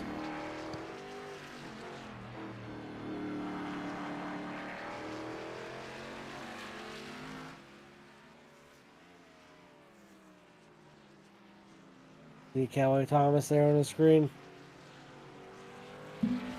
I will. I'll agree with you on the Homestead being remaining the last race, and I'll tell you why. I used to think that it was boring, but then I finally went to a race there, and then I just kind of paid attention to the races that they recently had at Homestead, and Homestead is actually a really great track. I got to go there in 2018 to see Joey Logano win the championship. I know nobody's going to like that, but I do. Yeah. Oh, you mean the year? Oh, I got it. That was the year that someone retired afterwards. Too bad it wasn't Martin Truex. Oh, jeez. Wow, as we see, wow, the one car. Uh-oh. I just, Tim, you want to go back just a tad bit and believe I seen some airborne. Woo! Coming down. We'll give you some slow-mo action here. Presented by 10-4. Makes that turn. Gonna make that cut. Boom, baby! Send it. Lands it back on all four. He sent it all right because he is now down pit road. There he is, down pit road. Gonna use that fast repair right there, baby. Yep. You just seen the car automatically fix itself. But going back to what you said as far as Homestead, you know, I loved Homestead to always be the last race because you only see it once, so it's a track that you don't see during the season. You know, it's one. You see it at the end of the year. That's it. You start in Daytona, you should end in Daytona. I can agree. Now, one thing that I do not like is how, and I know there's some people out there. I know Tim has a friend out in Vegas, but I think Vegas should be removed from the schedule. I think Vegas should lose the celebration at the end of the year. I think it should go to a part of United Indianapolis. States. Really, no. Yeah. That IndyCar has Indianapolis. I know. Just like Formula One has Silverstone. So the playoff, or not the victory celebration at the end of the year should be in a part of the world at the United States, as we see the Riley Hoots in that 24 down pit road. I think he's gonna, let's see, does he use a fast repair? I think he already used it. Oh man. He does not use his fast repair unless he did use it like Tim said. But 22 is also down pit road. Nick offered. But I think the victory celebration should be in a location where there is no NASCAR activity. There's no NASCAR tracks. Because they say they always want to expand. Well, there's a perfect Chicago. chance of expanding. I could say Chicago because they lost their race. Oh, don't make me sad. I love that track. I loved it as well. That was one of my favorite. And you know, another track, Auto Club. I used to hate that track, but after having iRacing and everything, that track is fantastic. Oh yeah, and remember NASCAR was tempted to be this is be the final year of that Yep. configuration. And after the race we've seen this year, they're like, "No, you're not touching. We're not touching it." I'm telling you, the next gen car changed the way things are for NASCAR.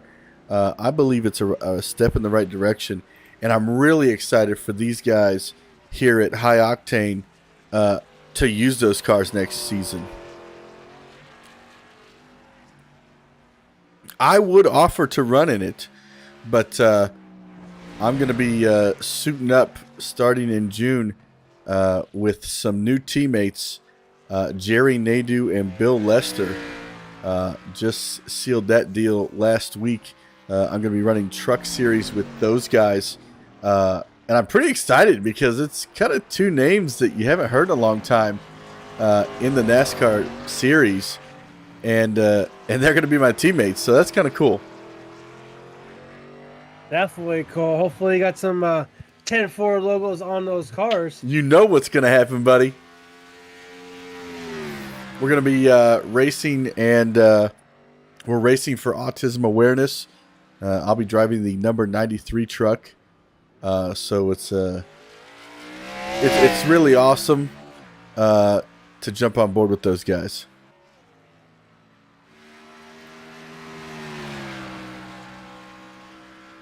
As we hit 16 laps to go here, Maddox.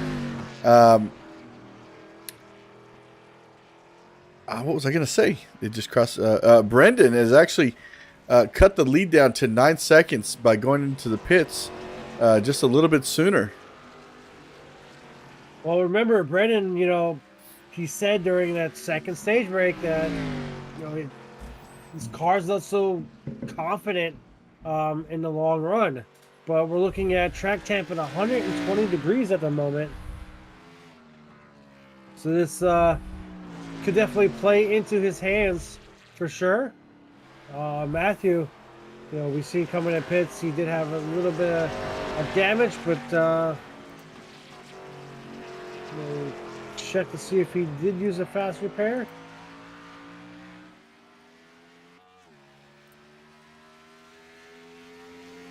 I believe he did use his fast repair, so it's got a brand new body on that car.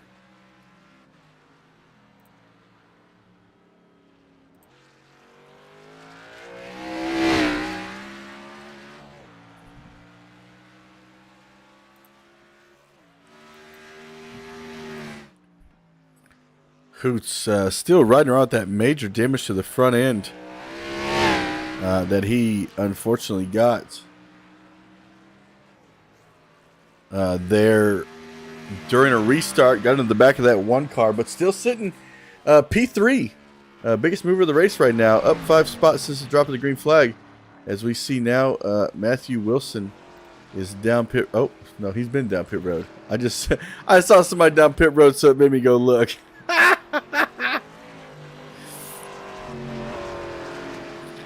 I'm all over the place tonight. Rookie. That is correct. Tim, you're a rookie. In the booth here tonight. What, now that we're winding up here at the Charlotte Roval, what do these drivers, how do they change their mindset from this Roval to Michigan next week? Well, just last week we were running Daytona Super Speedway, and before that it was Texas. So these drivers are they're looking forward to next week for sure. I know a lot of drivers are, because we see the field being 9 drivers in total here tonight. Next week they're like, I'm ready for it.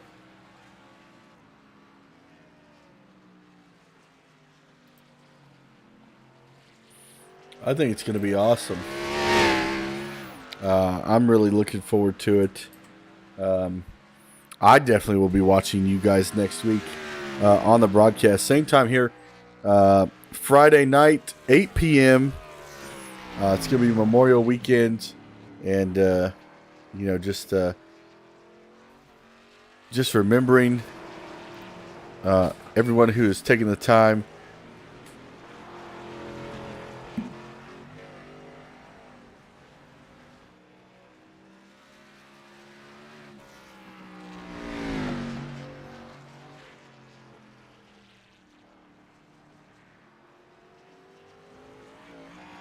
Yeah, speaking of Memorial Weekend, the High Octane Sim Series has got some special plans going on, and we will be bringing that to you here next week.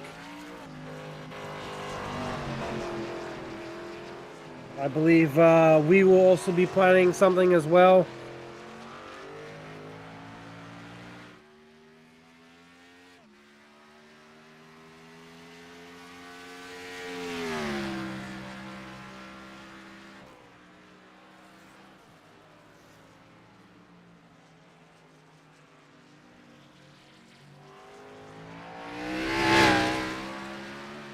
Do apologize, we have a little bit of technical difficulties with Tim, but I am here. We are 13 laps to go here in the High Octane Sim Series.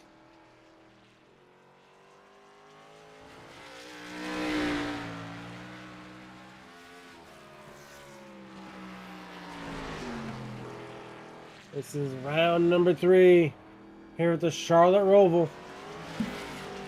I believe I fixed my issue. I had pushed my microphone to another spot, and I think the cord came loose. I do apologize for that. If it works, I'm not sure it works.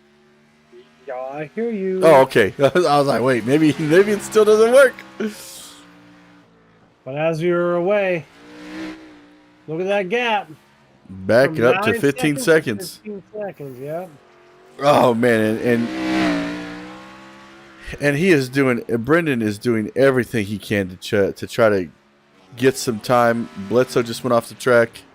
Oh man, he is. Oh man, oh gosh.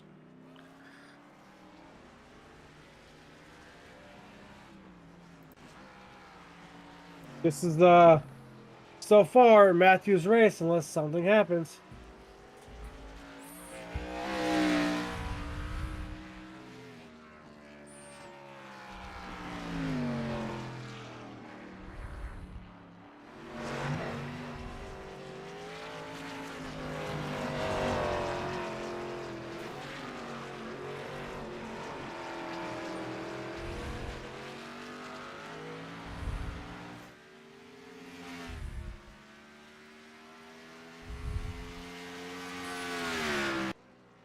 Uh-oh. Oh, man, when a car disappears like that, I get nervous, especially if they're leading the race like that.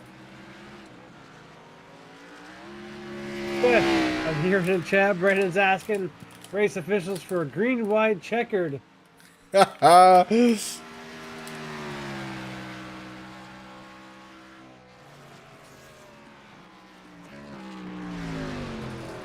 Bledsoe was like, I will full send.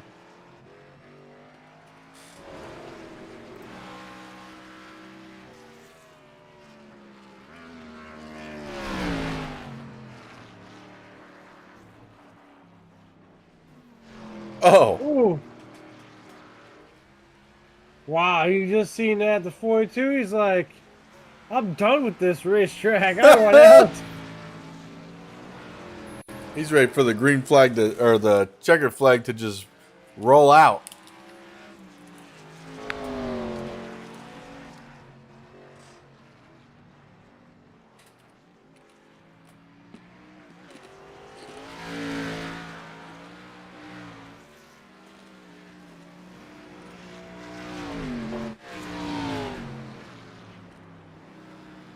Woo!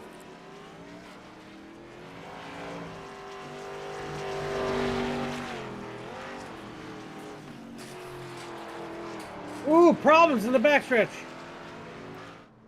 Oh!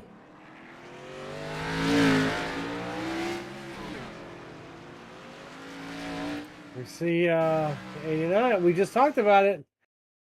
89 could have had problems getting into that bus stop, so to say. Looks like The three spun. holds up the 51. Batby slams on the brakes. That's the Wow. break. That's the break we wanted. But it wasn't enough. Didn't close the gap too much.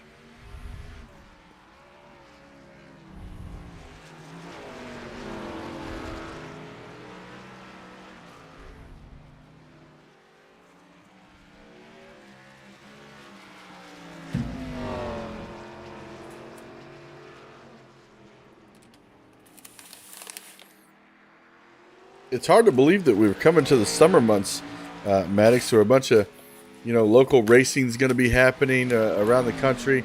I'm really excited to get back to that too. I believe you had relocated from Florida to Indiana. Yep. I am located in Pennsylvania, sadly. Not the place I want to be, but it's out of my hands.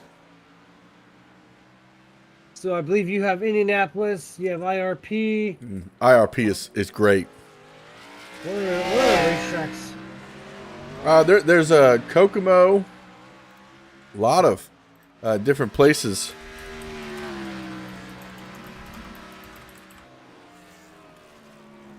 All I have is there's Pocono. also just actually down the road from my house.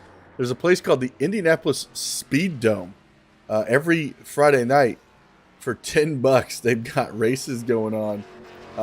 I've not been able to go to a race yet, but they have like demo derbies, all kinds of stuff. There's also Circle City Raceway. It's crazy how many different racetracks there are just in Indianapolis. That's not even, there's the Anderson Speedway. There's a Newcastle Motor Sports Park out east of Indianapolis. I believe it's a go-kart track. So, yeah, there's just a lot of different tracks all around. I know There's have, Salem Speedway, too. You may know that one. Yes. I remember that track. Yeah, so there's a lot. I mean, it's crazy how many racetracks there are in Indianapolis. Me being in Pennsylvania, I only have a few. I know Port Royal, one of the racetracks that's coming to iRacing. If not, it's on its way, from what I'm told. But besides Pocono, Port Royal, we got a lot of dirt tracks. I wish we had Nascar Speedway, but what can you do? We got 8 laps to go here, and 89 of Matthew Batsby. 20-second window. This is turning into the Matthew show.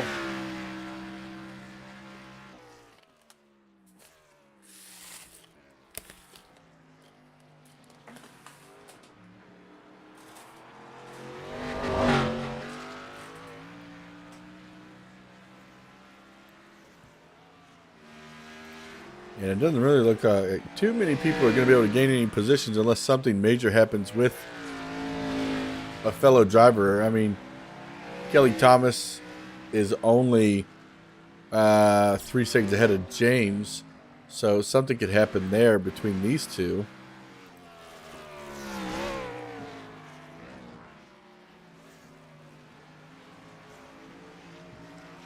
Bledsoe, something happened with Bledsoe again. I believe I heard over chat Bledsoe was saying, "Nick, get up here so you can pass me already." Wow. It's getting hot into that turn 1. No back end on that car. Well, we are looking at still 71 degrees weather. The track temp now at 118 degrees. So these drivers are definitely enjoying the cool temperatures, but the tires are like, nope.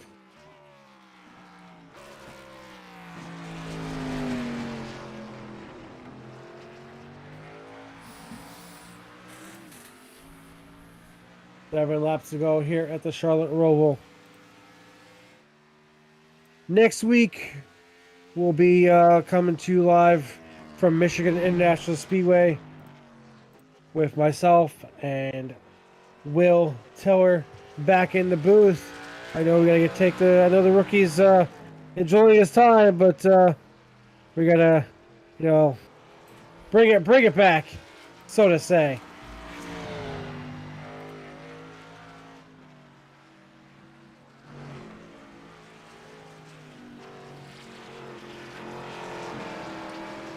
As we're looking in the chat, bad race for you, Alan.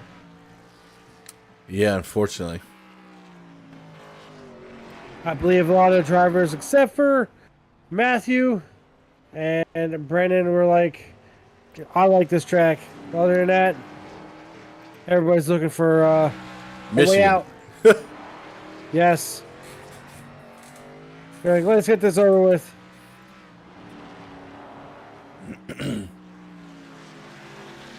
That's something I want to ask you, Maddox. What is your favorite track that NASCAR visits?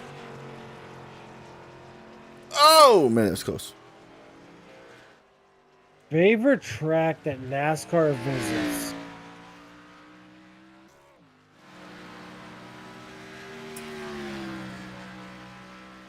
I have two. Okay. Wait, no, three. I can't say Pocono because that's my home track. So I'm gonna happen to go with Daytona. Okay. Now the reason why is because at some tracks you realize that when you try to go to fanfare, whether you have a ticket or not, you want to be open. You want to enjoy the atmosphere if you don't even want to go to the race. Right. Pocono. Ooh, very close for Matthew. He's still trying to push it. Going into one, sliding around.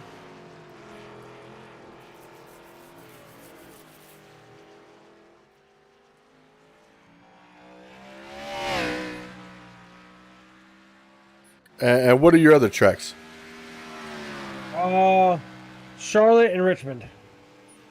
Okay. I've been to all three tracks, as well as Daytona or Pocono, of course. But the one thing that I'm not a fan of is, and I understand it from a promoter's standpoint. If you want to go to a racetrack, say you don't want to get a ticket to the race, but you still want to enjoy, the atmosphere. I see when I go to Pocono, a lot of people just go and sit in their car, not sit in their cars, but they'll picnic outside while the race is going on. They'll have the radio on, but to go in and like purchase merchandise and stuff like that, they can't do that unless you have a race ticket. That's kind of terrible. But when you go to Daytona, Charlotte, and Richmond, It's in the all right past, there. It's open. Yep. I mean, I know Charlotte, you got, the Boulevard. They close that down. It's loaded. Yep. Well, I'll tell you my ultimate favorite. The NASCAR goes to, and I love it on iRacing and everything. Daytona. My first race was at Daytona. I got to see Jeff Gordon win in 2004, the summer race with his $1 billion Pepsi car. Beat Jimmy Johnson. I was happy about that. It's the only race I got to see Jeff Gordon win. I actually, in 2020, was the last race that I believe people may have gotten to go to before COVID hit was my wife and I went to the ARCA race and the shootout, and we had won an experience to ride around in one of the pace vehicles before the start of the race. So that was awesome. Wow. Let me ask you this question then. Okay. What is one track that you have not been to that you would want to go to that NASCAR does visit? Oh man.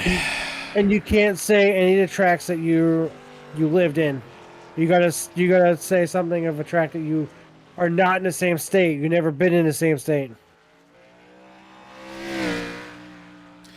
I really want to see Sonoma.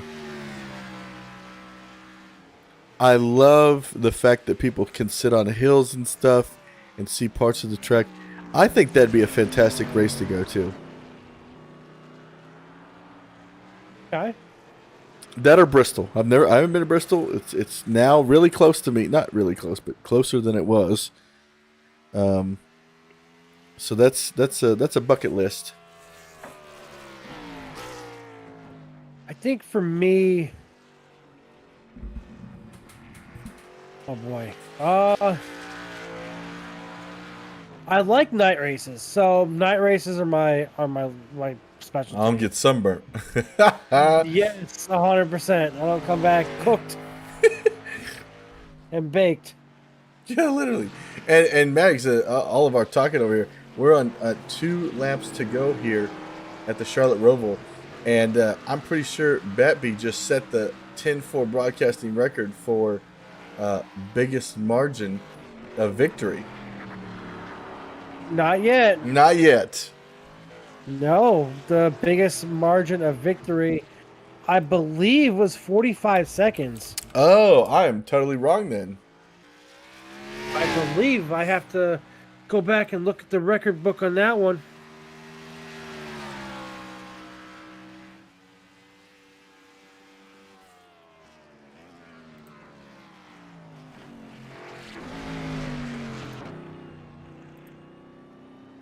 Oh, you know, another track. I was debating going to the Worldwide Technology Raceway in Madison, Illinois this summer. Gateway? Yeah. I think. I mean, I don't know.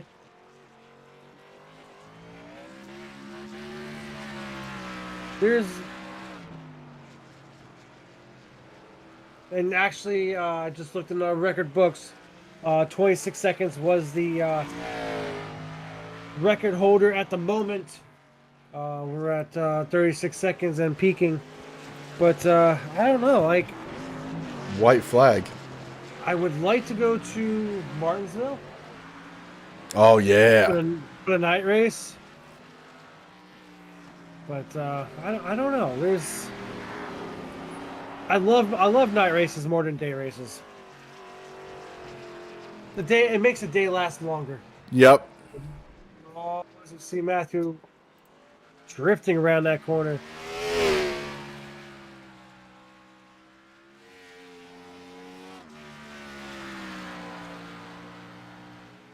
"40-second lead."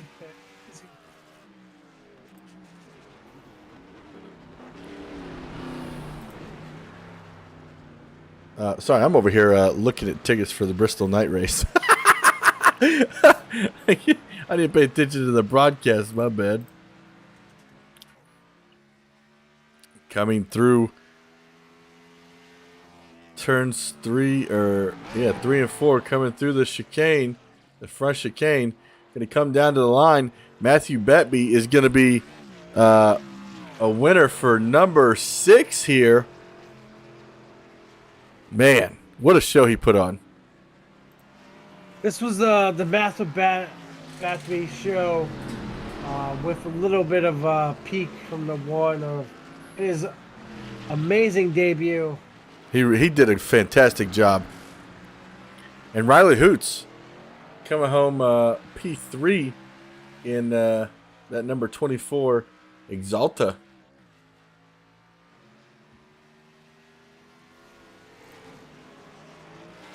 Final time for the number one. Little show off there at the start finish line. Now Hoot's coming through.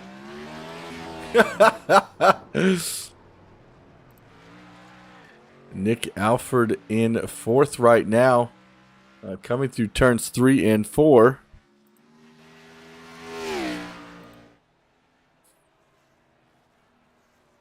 And the league officials had just come on the radio. The 89 car driver, crew chief, and spotter to the race hauler. So looks like we'll be getting our interview with him after his trip to the hauler and see what the officials have for him. Man, what a great show by him though. Just really came out, dominated, unbelievable, and pads his lead for the championship. Gonna be an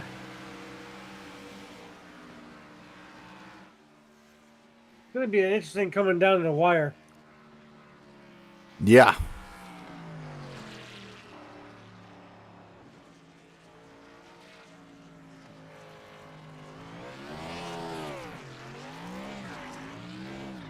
As we see Matthew tear it up at the start-finish line.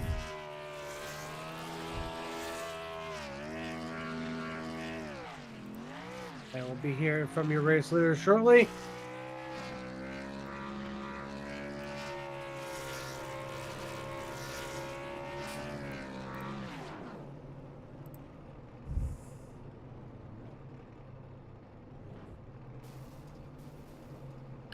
We're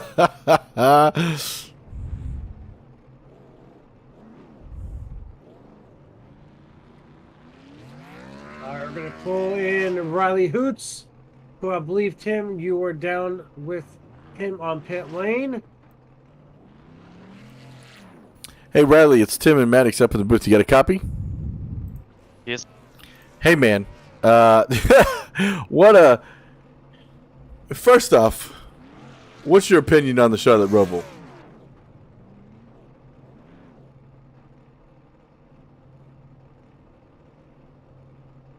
Riley? Can you hear me? Oh, there we go.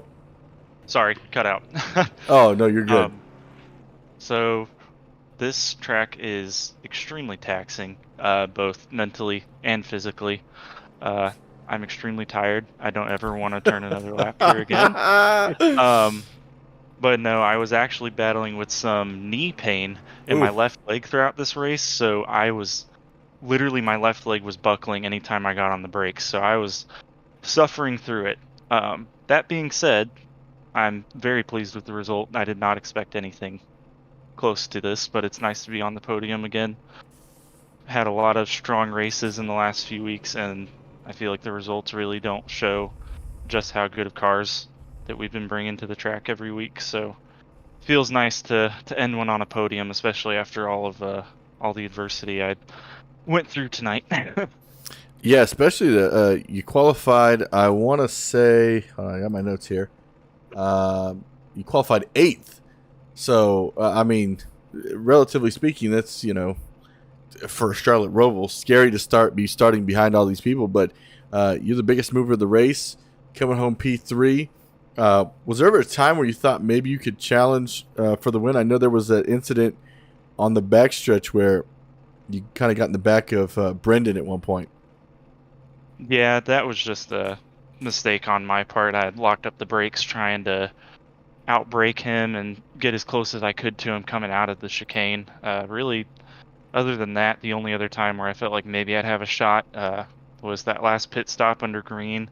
I wanted to undercut the 89 and the 1, maybe to get a little bit of an advantage, but even then the gap was super big. But that, I figured maybe if I could undercut them a little bit, I'd be good. And just as that thought crossed my mind, I saw Brendan come to pit road, and I was like, well, that pretty much decides that. Awesome. Well, congratulations on P3 here at the Charlotte Roval. I had the point standings up. I was trying to see what this is going to do for you. Oh, it's right in front of my face. I can't read.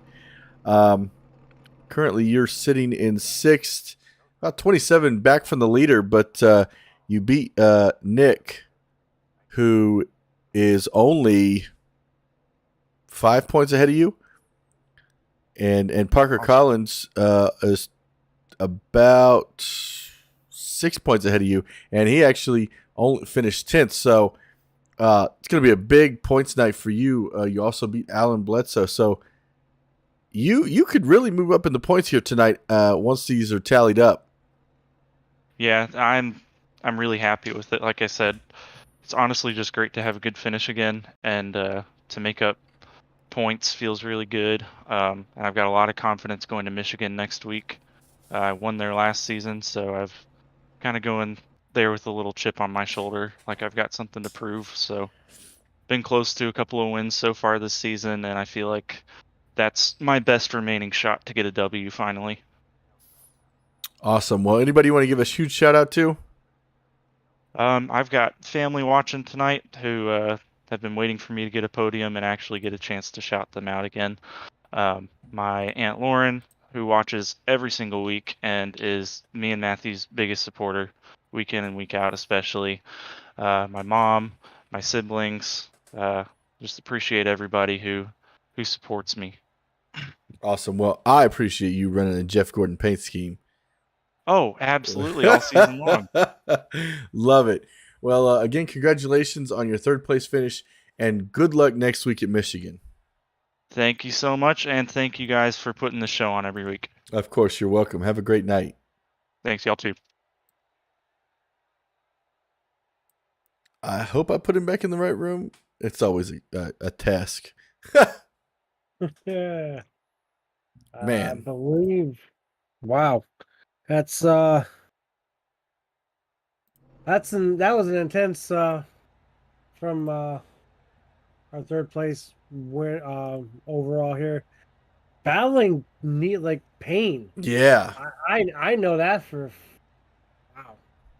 I've not experienced that yet, but I can't imagine that it's easy by any means. I mean, sure, this is a simulator, and this is just us racing at home, but you got to understand that these, if you have any sort of pain in your arm, hands, knees, legs, feet, anything, all of the stuff that we use gives feedback. So when you're pressing on that brake, it's pushing back. Well, I don't know about anybody else's, but mine has like a tension where it pushes back on you.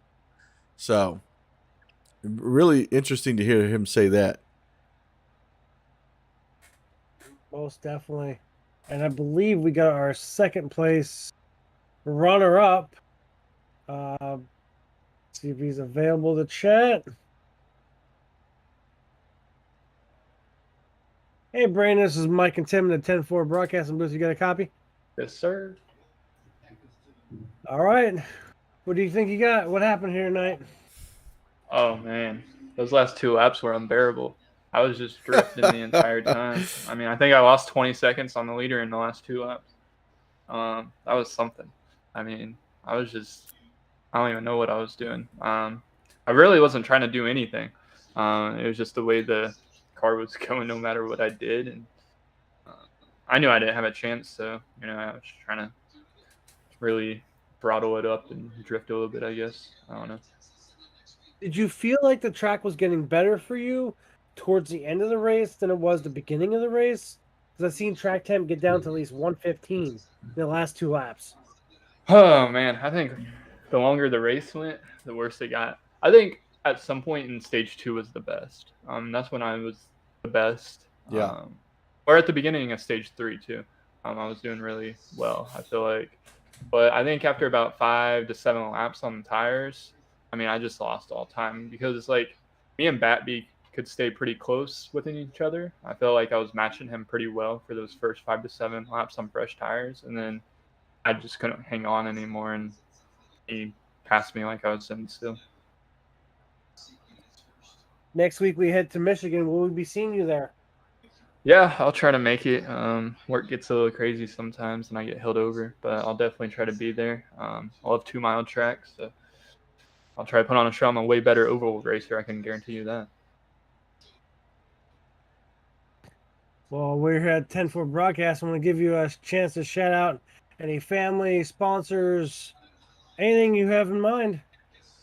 Yeah, I'll start off with you guys. I've watched you guys before throughout the season. You guys do an incredible job. So just thank you for doing what you do and putting the broadcast on every Friday night for us.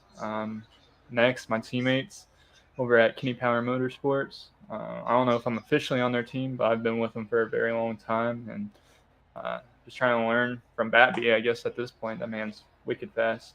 And then lastly, Nick, and everybody that puts this league together, all the officials. They did an incredible job with this league. I can't wait to see what next season holds, and I'll try and make it out for that for sure. And that's all I got on that shout out part. All right. Well, we look forward to seeing you here next week at Michigan. Hopefully, you can Bring home the put W. Yeah. Yeah, hopefully I can find victory lane. Like I said. Wait, was this road your courses first are not race my tonight? friend. With this league, yes, it was. And Okay. it's my first time in this car for a very long time. Obviously, the next gen came out, but I mainly run trucks. And this is They're my the first best. time ever racing at the Roval. I've been terrible at the Roval my whole life, so I put in a lot of practice this week to try to compete a little bit. Well, you did great. Thank you. I appreciate it, guys. Well, good luck next week at Michigan. We'll see you next week. Sounds good. That was Brendan Mathia in that number one kind of Steve Park throwback, Maddox. Man, first race here tonight with the High Octane Sim Series and brings home a P2. What a great way to start. And you know, that may be a sign of things to come for Batby. Batby better watch himself with this newcomer. Yeah. You know, he gave him definitely one great run here tonight, and looking forward to see what happens. He does. I mean, he said, you know, he's a truck, runs trucks mostly, but hopefully next week he'll give Matthew a big run for his money. And we're going to go ahead and catch up with the winner, Matthew Batby. Matthew, I believe they're calling your car to be investigated for, I don't know. You able to check out on these guys every time after these restarts. Kind of just take me through your night. Yeah. I knew I had to have a good run tonight, and I guess I had a pretty good night. Really had to go win the stages and spread out the lead in the championship. So I really needed to play it safe tonight and go win it, and I did that. You really did. And I personally, I was concerned when came down for that pit stop at the end of stage 2. You had repaired damage and dropped back to like 5th. I was like, man, I don't know how I'd feel dropping back because anything could happen. And it almost happened on the backstretch during that long green flag run. Take me through your thought process when you showed up to a bunch of cars stopped in the chicane. Yeah, that was pretty scary. I saw them wreck, and I tried to get through it, and I think I got into the back of one of the guys. Really tried to get through there, tried to stop it, but it didn't stop, so I just cut it and made it through it pretty safely. Yeah. You did a great job because all of a sudden, I think I had the broadcast on another driver, and all of a sudden, Maddox is like, the leader's in trouble. I'm like, leader's in trouble? What are you talking about? He's Yeah. So it kind of caught me off guard, but you handled that situation great, just like you handled this race to the best of your ability and dominated. Next week, heading to Michigan. You're going to try to win that one to pad your lead even more. You got Michigan left and Homestead. Yeah, I really want to win Michigan. I've never raced there before, so hopefully I can go out there and go get a good run. Hopefully go win and stretch out the lead even more. So yeah, hopefully I can do that. And then Homestead, I got to practice for that track a lot. You know, that track is one of the biggest races of the year. So Yeah. got to go out there and practice hard and hopefully go win that too. Awesome. Well, congratulations again on tonight's win at the Charlotte Roval. Anybody you want to give a shout out to?